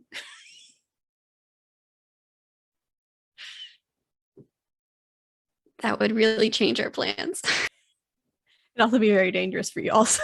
That's probably not the best choice. But I feel bad doing that in a normal Arda campaign, so I'm just gonna do it in my game. Because haha, why not? This is the voice of Sheryl for the audience. I don't know if this is going to apply, Nikki. I rolled a 32, which says, you are transported to the astral plane until the end of your next turn, after which you return to the space you previously occupied or the nearest unoccupied space. I'll make it work. Okay. Okay. So you chuck the second pill at it, and the other mother, the smell doesn't hit again, and she's confused, but then she vanishes. And a bunch of the bugs dissipate off of her, or all of the bugs that are on her are gone. And the bugs that are surrounding the scientist stop for a second and get confused, and they don't know what to do. I'm going to give you each 1 action before the other mother reappears to try to get rid of the bugs. Oh, They're very Are we confused going and the have no same order we direction. did before, or are we going to do a new order? We'll go in the same order, unless you have something you specifically want to do that will be beneficial. No, that's fine. So I think so. It'd be mouse first. Yeah. Well, Mouse has pretty much one trick. So Mouse is gonna, instead of necessarily trying to crush them because there's so many, Mouse is gonna do their best to make a sound that they can hear, basically telling them to run and just roll right at them like a big scary thing. All right, roll your wild magic. I got a 3. So you pick up enough speed and you make that noise that as you're scratching across the wood, that at least half of them scuttle and just like go out the nearest exit. They find vents, they find windows, doesn't matter, they just all dissipate or disappear. And then the scientist is still covered in about half of the bugs that remain. Feather, what would you like to do? So because we're close to the bedroom dresser, I'm hoping there's some sort of like cologne or perfume or something of that sort. There's no. And I would like to splash that all over the bugs that are around and take that bottle for myself. So both to lay more stink in the room and to give myself a new home. All right, so you grab the closest bottle of perfume. I can't spell perfume.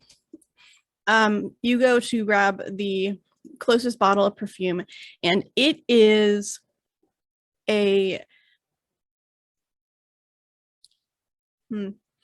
it smells very odd as you spray it and splash it all over the bugs.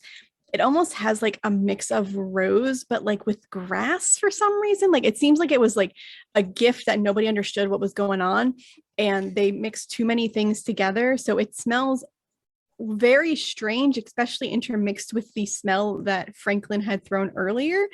So a lot of the bugs who are splashed now with this alcohol-based thing are also like, the heck did you just do? And all scurry off. So now we are down to a quarter of them, and you also have a perfume bottle to be at your new home.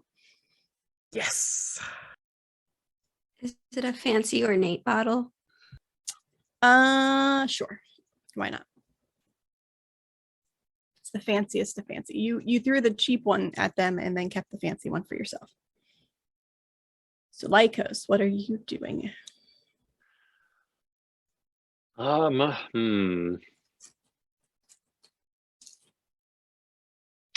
think guess I'm gonna I'll use my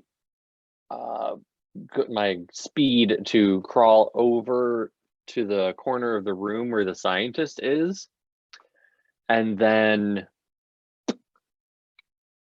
or I think I'm gonna stay a little bit, maybe like, you know, maybe a foot or a foot and a half away, and I'm gonna I think use my second bomb of spores that I'm going to I want to sort of like, I'm going to form it on the ends of one of my branches, and then I want to like kind of like a teed up baseball bat, hit it with one of my symbols to smack it over to where the other bugs are, and then have it explode when it gets in their vicinity to create like a little like shockwave sort of thing to try to like make them disperse and just like and freak them out.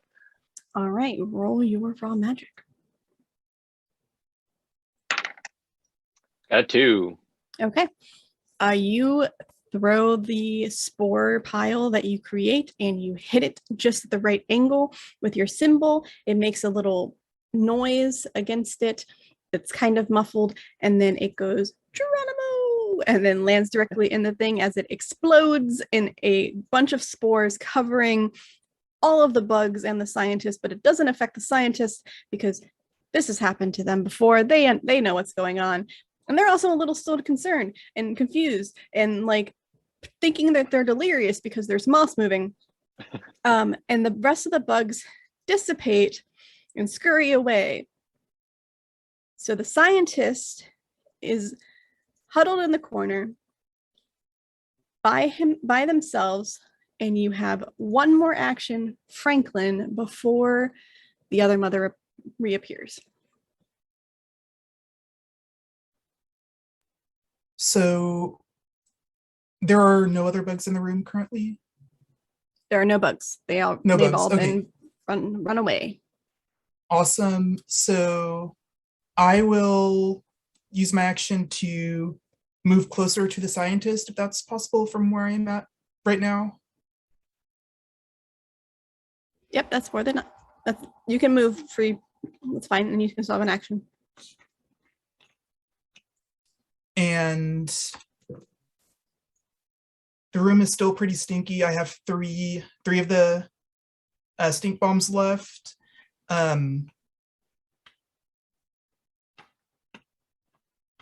Is there any way that I can try to like some form of communication with the scientist, or is that not, are they just kind of totally incapacitated right now? They are not incapacitated. They are confused right now, but they were traumatized by just being covered by a bunch of bugs and dragged away by some evil witch-looking lady. And now moss is moving. So they might think they're hallucinating when you communicate with them, but you are more than welcome to attempt. It might work. They might just be like, yeah, okay, sure. I'll attempt communication. I will say, I know that you're scared, I know that you're confused, but you've been very kind to us, and we are here to help you now. Okay, roll a raw magic.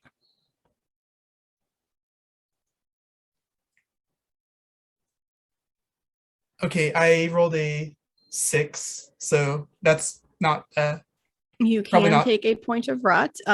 You would still have one more point of rot before you take any more damage. I'll do that, yeah. Okay. So I have 1 in rot now, so Mhm.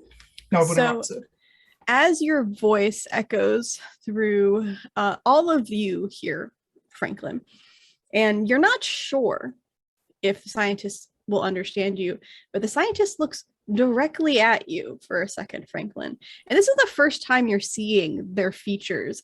Like you see what they look like. You're starting to get an idea of what humans look like, period.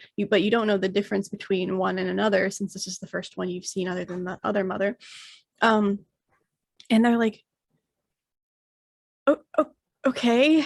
Either I'm hallucinating or you just spoke to me and my experiments are working way better than I thought they were.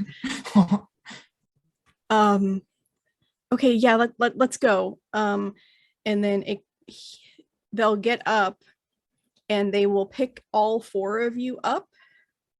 That at least, yeah, I'll say that they can see all 4 of you, and they'll pick all 4 of you up and run out of the room.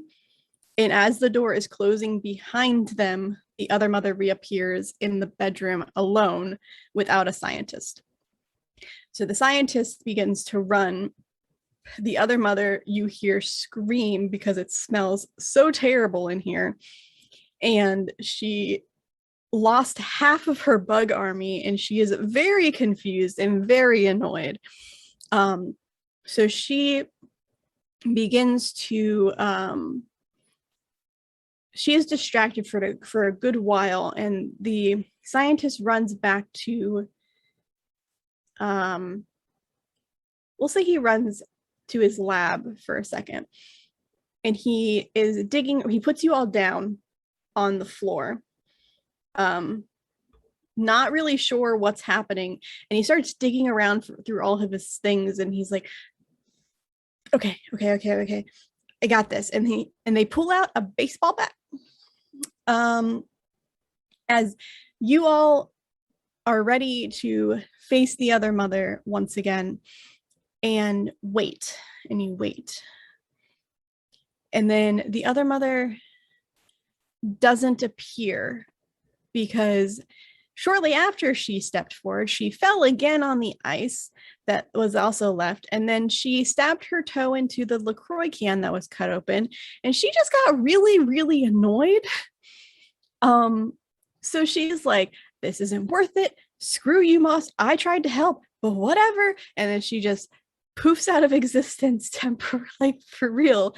And you wait and nothing happens. And then finally, the scientist takes a deep breath and goes, okay, am I hallucinating as they look at all of you? And you are all able to freely interact with them through telepathy. We'll pretend that you roll well enough eventually to do so. Yeah, I think we're almost as confused as you are. We don't really know who that was. We just all of a sudden became really aware of everything going on around us and saw her and saw you get taken away. And yet, like Franklin said back in that other place, we can do all these things that we're doing because of you. So we didn't want her to take you because she just seemed bad, and she told us some things that didn't sound good. She wants to do a lot worse things in like the whole world, and so we didn't want her to do anything to you. She did tell us people were doing bad things.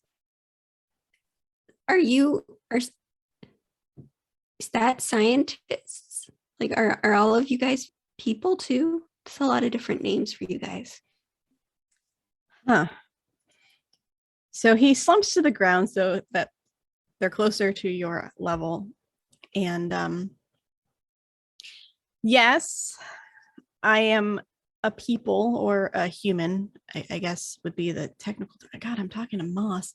And he goes on to explain what humanity is and explains to you the dangers of pollution and the reason why the bad things are happening, because you probably explained to him what she had actually specified, and says that not all people are bad though, and that many of them, including himself and a lot of his team members, are trying to help nature, try to ensure that nature survives and tries to thrive in a world where people need to still live and create things, and some of these things need to still exist, making better cars so that there's less pollution, and making better food sources so that they can create enough food, and having you just explain a lot of the things that scientists in real world are trying to do to make the world a better place.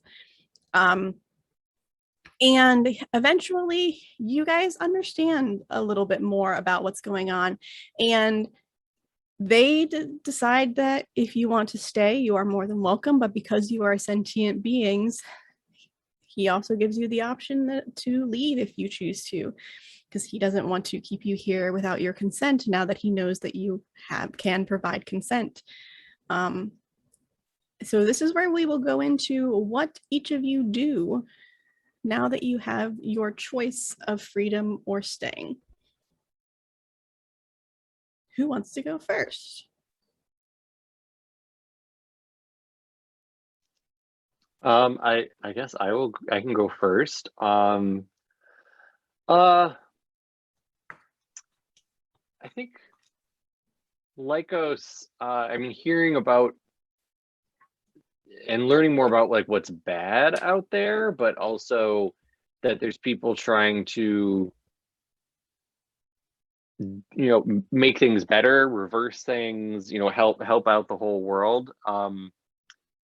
Lykos wants to try to like be part of that, and also the same way that it's like humans trying to fix mistakes that humans caused, or problems humans caused. He wants to also do a little bit of that. And so Lykos, through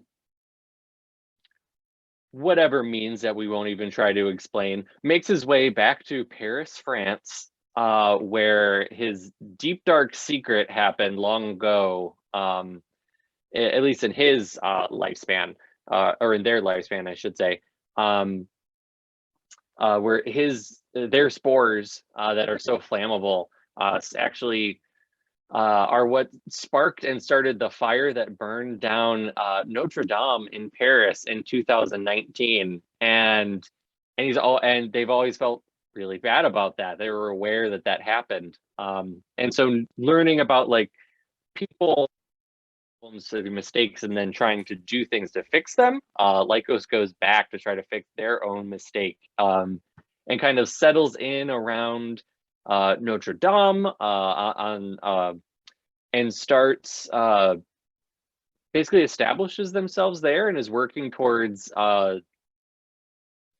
bringing other plants that they can speak to, and basically trying to beautify that area on that little island in Paris, making it this fabulous green space that people flock to, that is fixing that sort of disconnect people have from nature, that there's beautiful things growing in this urban center, and trying to do whatever they can to in the future protect the cathedral that they harmed in the past, and I think that's where Lykos kind of settles in and starts trying to make the world a better place. And with your help and the help of the scientists and some planners and some architects, Notre Dame is able to be rebuilt better in the likeliness of its original form. So it's historically accurate still, even with the slight damage that was done prior to the fire, but it is kept as much as possible is kept to its true form. And the flowers that grow all gain sentience somehow, because you evidently can transmit your sentience. And the flowers have all decided that this is their new flower in Moss Village, and they love it here. And I never let anybody know that I started the fire. Nope, your secret's safe with us. It's forever my deep dark secret. All right. Who wants to go next? I'll go ahead and oh, sorry, Feather, I saw your so my deep dark secret is that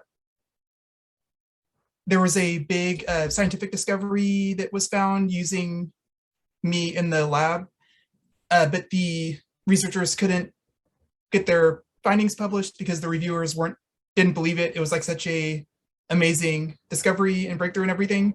So I will go back to the lab to be used for follow-up experiments, and then eventually get this discovery out in the world. It's a discovery where there's a protein that they isolated in only me for some reason. There was like some they were doing some like random mutations and everything, and this protein can stabilize DNA and protect it from mutations, like random mutations or mutations caused by like environmental factors. So like potentially maybe a cancer preventative protein potentially. So hopefully getting that out into the world so that humankind can benefit from it. Wonderful. You live years with the scientists as you discover more and more and experiment and hypothesize and re-experiment and re-experiment and re-experiment, because that's how it's done. You just got to keep doing it over and over and over again. I know that much from listening to Nature Check. And you do manage to make some leeway towards a better tomorrow for people who have cancer. Mouse or Feather?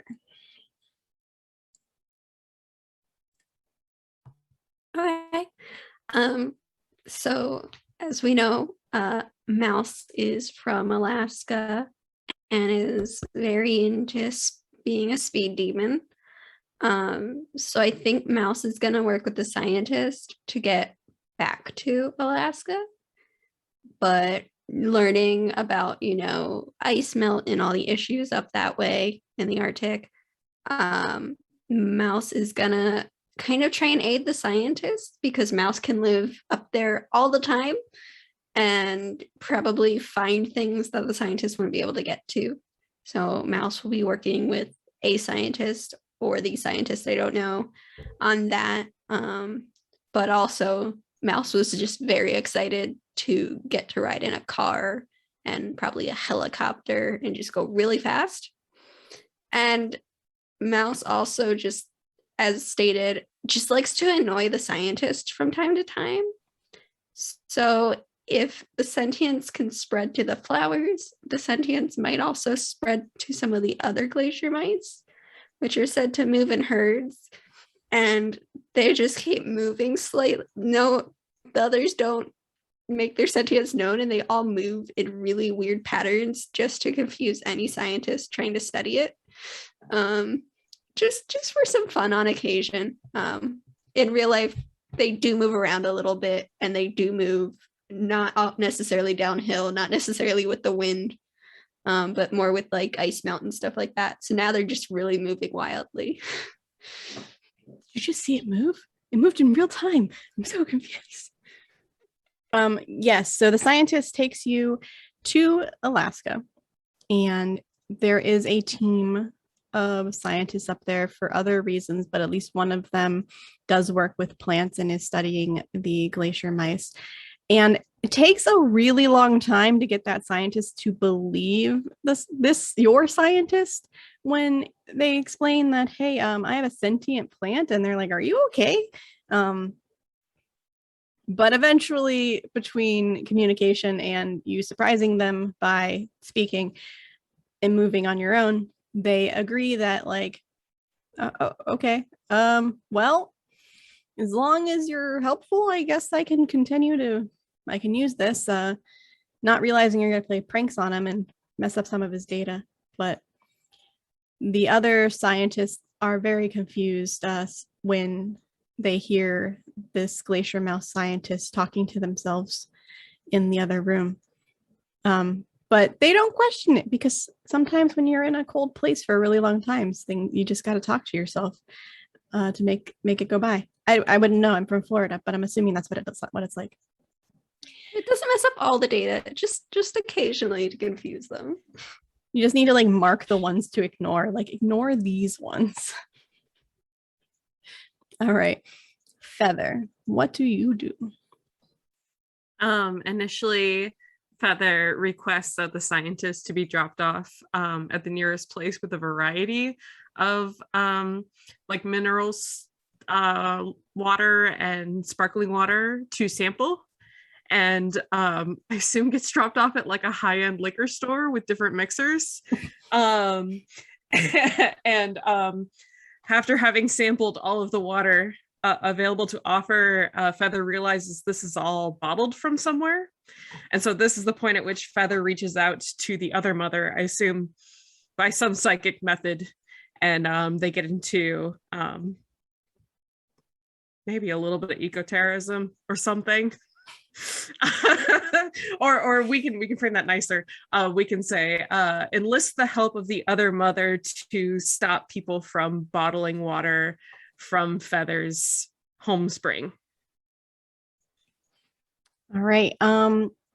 Just because this is the only one I know of off the top of my head, you are originally from Zephyr Hills, which is a very well-known water plant in Florida. I don't know where else they go, but you essentially, between the two of you, closed down that entire water plant, which some people are very upset about, but some people are also very happy because they don't like it.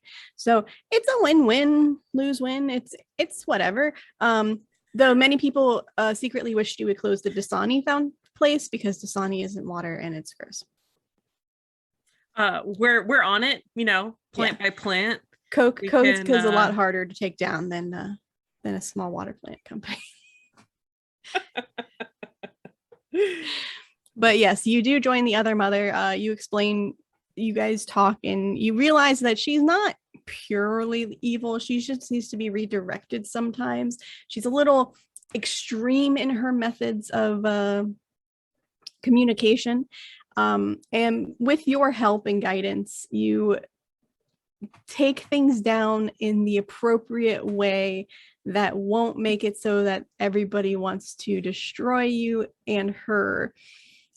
You also help using, you also ask, between the two of you, you also convince her to use the bugs to assist with a lot of the nature problems that exist as well. So she uses her bugs for good instead of evil, for killing more moss and things like that. So you all do your thing. And if you choose to, the scientist does offer to be the in-between person for you all to remain as moss pen pals, per Mouse's suggestion, if you want. Yes. Yes, there's got to be some like botanical garden or something that has all of our different weird biomes that we can all go hang out together.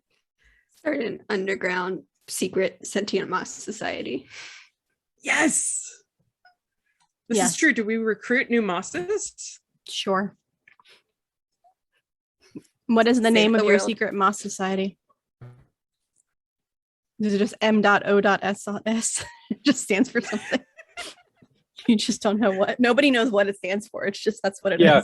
Yeah, we put in the periods to make people be like, oh, what is it an acronym for? We're like, You're like- the secret is nothing. And We didn't go to school. We just thought it looked cool.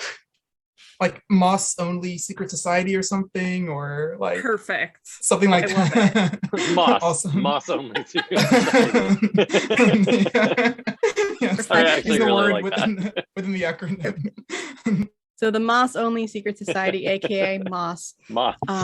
survives for generations, millennia, as more and more plants become sentient and help ensure that nature and humanity stay at a perfect balance. And that is the end of my story. But if there is anything that anybody wants to add for scientific reasons related to plants, moss, pollution, environments, bugs, whatever you are focused on in your science lives, by all means, because we got 30 minutes. So feel free to share. Oh, go So ahead, good. Morgan. I mentioned, so I kind of took inspiration from from my background character using, being used as like a genetic model organism. There are currently a lot of projects going on now that are looking at ways to use plants for, global, to fight climate change and food security and everything. It's like one example is finding ways for plants to store more carbon underground, so that they get from the air, so that is one way to like scrub carbon from the atmosphere. And then another one is to create plants that are self nitrogen fixing, so you don't have to fertilize them. So legumes have associations with bacteria that are they can fix nitrogen, and then it's symbiotic relationship. So maybe like turning corn into a self-fertilizing plant, or like wheat, and so to speak, and etc. So those are some kind of like real world examples of actual applications. So I was thinking about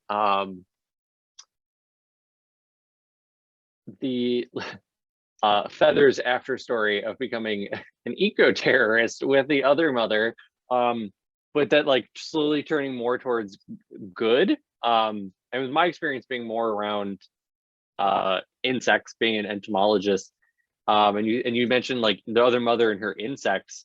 It's like I imagine one of the things you could go out and sort of apply yourselves to would be going places and like providing insects from the other mother that would be the biocontrol for areas that have invasive plants that are really like destroying different ecosystems. So maybe you would go down in southern United States and try to tackle like the kudzu vine that was intentionally introduced, but now has become this basically like destructor of like forest there. Because we know that it would be really great to have something like that could other mother could come through and introduce those things really quickly and be able to handle all those kinds of situations, because right now our process is so slow really for biocontrols. Finding you have a problem with a plant, you have to say, okay, where what plant is this even, where did it come from in the world, finding that plant in its habitat, seeing what does eat it or parasitize it, or what diseases affect it, and then the years of research of finding out, do those insects or diseases really only affect that plant, or if we introduce it into a new environment, is it going to make things bad for even more plants than what we want to control? And so we definitely have examples of that, even in the United States and elsewhere around the whole world, where they do this kind of biocontrol. But I was just like, it would be so great if it was like the other mother and feather could do that really fast, like because they have that ability to travel really quickly on the other mother and collect insects and bring them around. It's like you could be speeding up these things that are pretty like laborious scientific processes that we have right now. Awesome. Mouse or feather? Clicking around trying to find a video, but having moved from Illinois to Rhode Island to Wisconsin, one of the things that struck me most about living in Wisconsin is being in the complete dead of winter. It's freezing, it's literally -15, and you go to underground springs or these places where springs emerge, and it's steaming warm, because what happens is water that is underground, it maintains a stable temperature all year round. So in summer, it's the best place to go cool off. And in winter, you will find these mosses and these plants that live there year round, because it maintains this one area of comfort. So the one area where there's no ice cover in the lake, there's happy ducks, little quacking around. And it's also where a lot of our native fish like to lay their eggs so that they can survive the winter and have fresh babies. And so that's where I drew my inspiration, in part because a number of my friends study freshwater springs, and just generally they're really cool when you go hiking and you're like, it's I want to say it was like 3 years ago when we had a bad polar vortex, and just like it was too cold to even be outside, and it was stupid for me to go on a hike, but being able to go there and me and the ducks were warming up by this spring is so cool. And it looks like spring, everything's green and happy.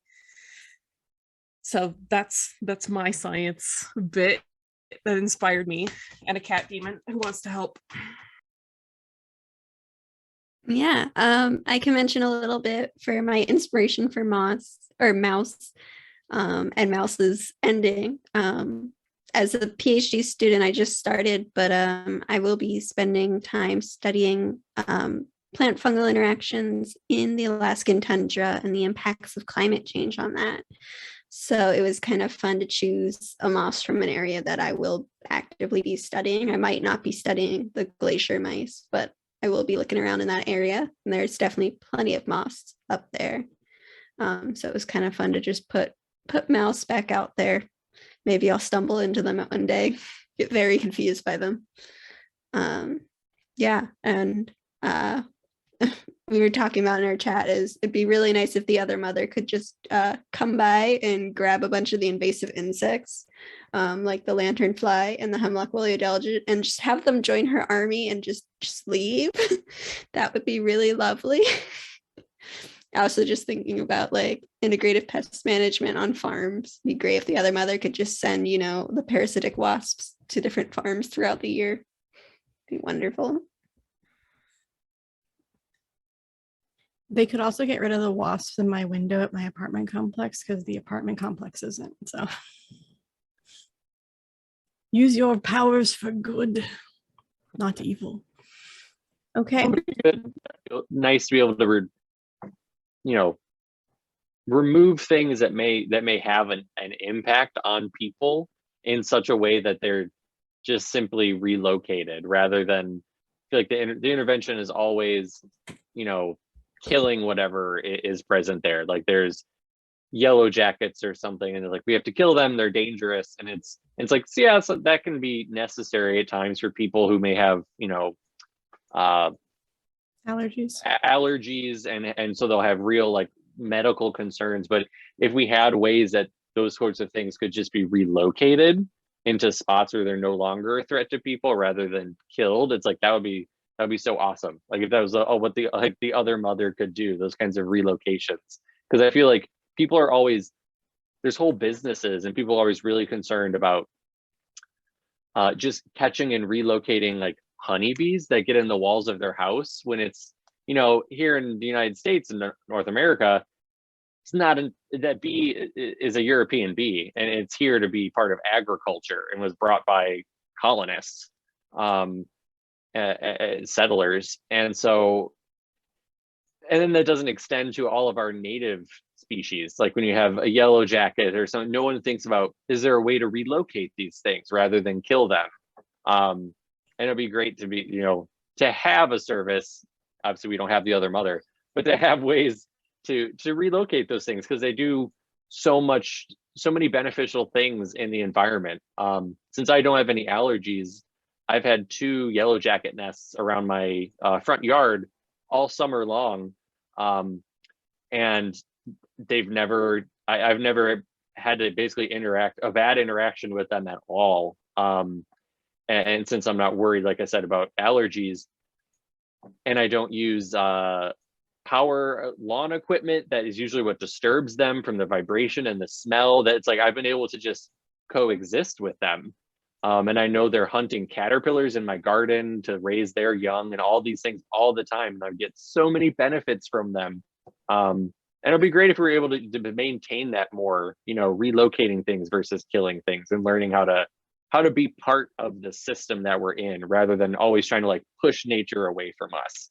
Yeah, that makes sense. I know that one of the videos I like to watch for some reason, I don't even like bugs, but like I love it's bees. I think they do wasps too, but there's like hive removals where they're like underneath floors or inside columns or in a couch in the backyard. Like it's weird random places, and then somebody comes and relocates them and shows how they do it, and they show them just handling them without getting stung or without being hurt at all, because they're just calm and have to use they just use like natural ways to calm them down further if necessary, if they're agitated. And I always thought that was really cool when somebody just like moves them instead of killing them. And I think a lot of them are bees and like honeycomb and stuff like that, but I'm sure that they have some that are wasps too. Because I'm pretty sure that if someone wants to relocate bees, they're also going to be willing to protect other species of insects too. So I don't know. I wish that was true. I wish Yeah, that was true. Yeah, If only we could transfer the adoration of honeybees even to bumblebees. And it's like bumblebee people are, at least my experience as a science communicator is that bumblebee people have it easiest of the North American bees people because they're so charismatic. But convincing people to save like weird ugly bees is it's tough business. and people aren't necessarily receptive. But at a mammal scale, basically the same conversation. Do we kill it or do we remove it? Both Illinois and Wisconsin right now are dealing with this question. Wisconsin has a wolf hunt and Illinois has a bobcat hunt, where if, because people are uncomfortable with these animals, a compromise to keeping them in the state is, all right, they're allowed in the state, but you need to give us the right to kill X many every year to regulate them. And reliably, the numbers that you can safely take are more than the population can put up with. And we just need the other mother to be like, hey, can we just be chill? I'll take them over here and they won't. If you keep your pets inside, everything's going to be fine. You don't need to kill them. Imagine having the other mother to help find cryptic insect species. It'd be great. Just get around and ask the insects all the questions and figure it all out. I just know, like, especially with native bees, it can be really hard to find them and really hard to study them. So that'd be lovely. Okay, no, seriously. Yeah, right now I'm trying. Right? It's like right now I'm working on a case where we're pretty sure that the federally endangered rusty patch bumblebee is bedding down in a prairie that is going to be destroyed, but because we technically can't prove it, because you'd have to dig up the prairie to find the bumblebee queens, they're probably going to bulldoze it. So if the other mother could just like hit me up and we could chat and ask the bees, that would be awesome. We need like a metal detector, but a bee detector.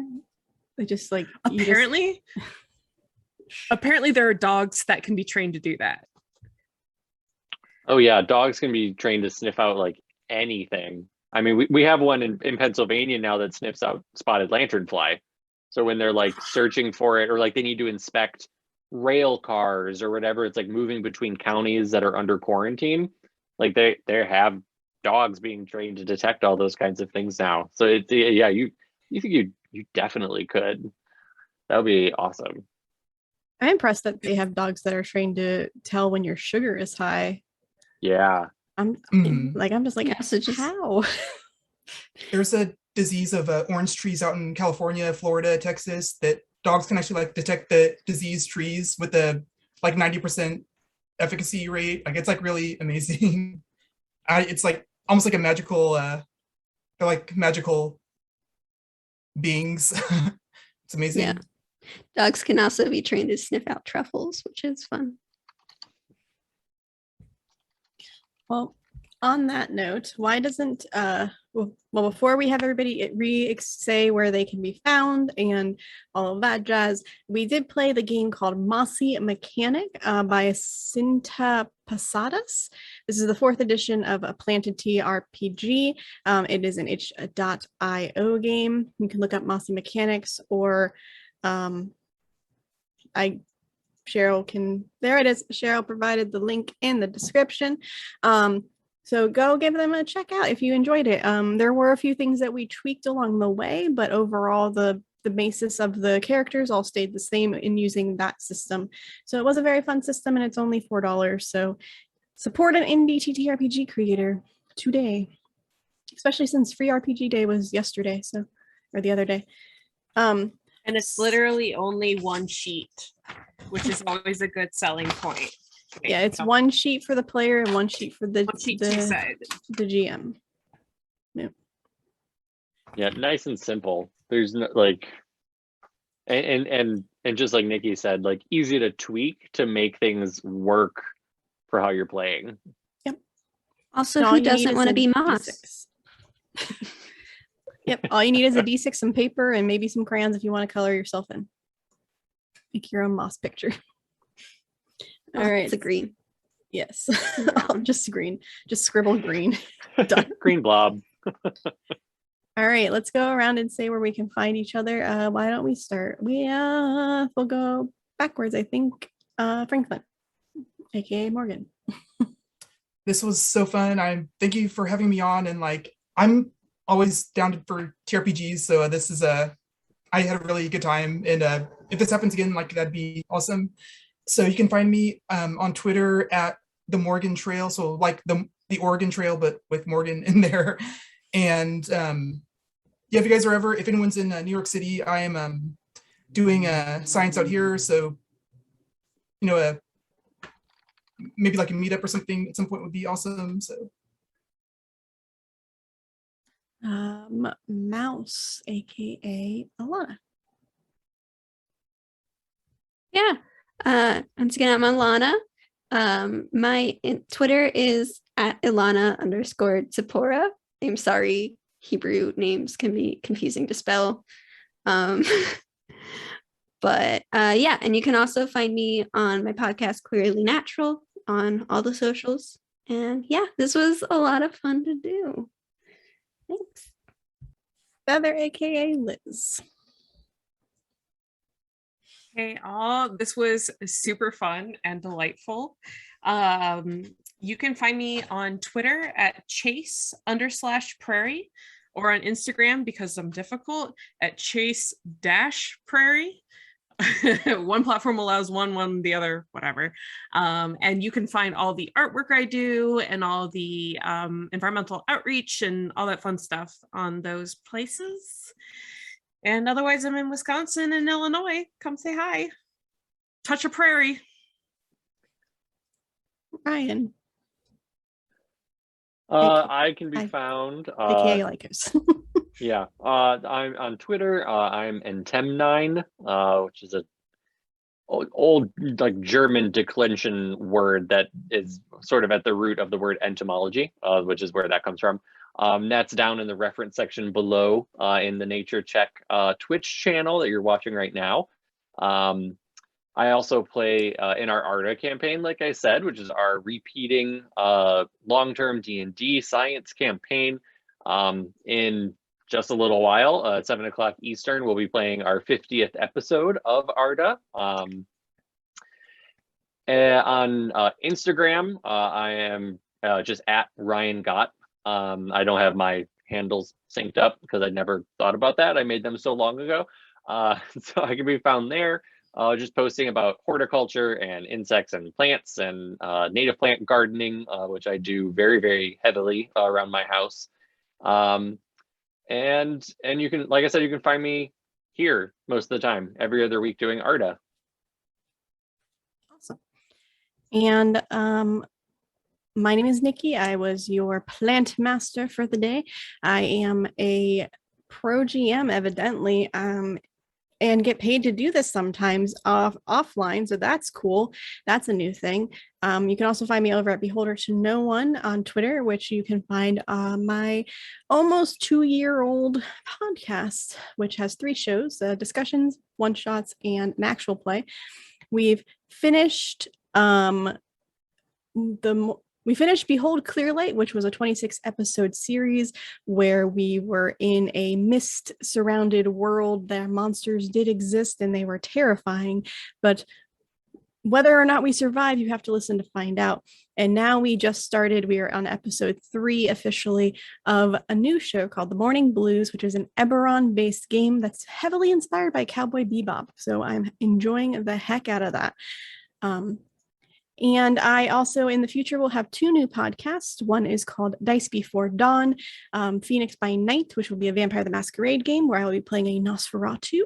And then in another podcast, Sound Control RPG, I will be playing Radio Signal, which is a Savage World sci-fi game. And once that show is over, we will be switching to a Teens in Space game that I will be running. Also, you can find me on Awfully Queer Heroes.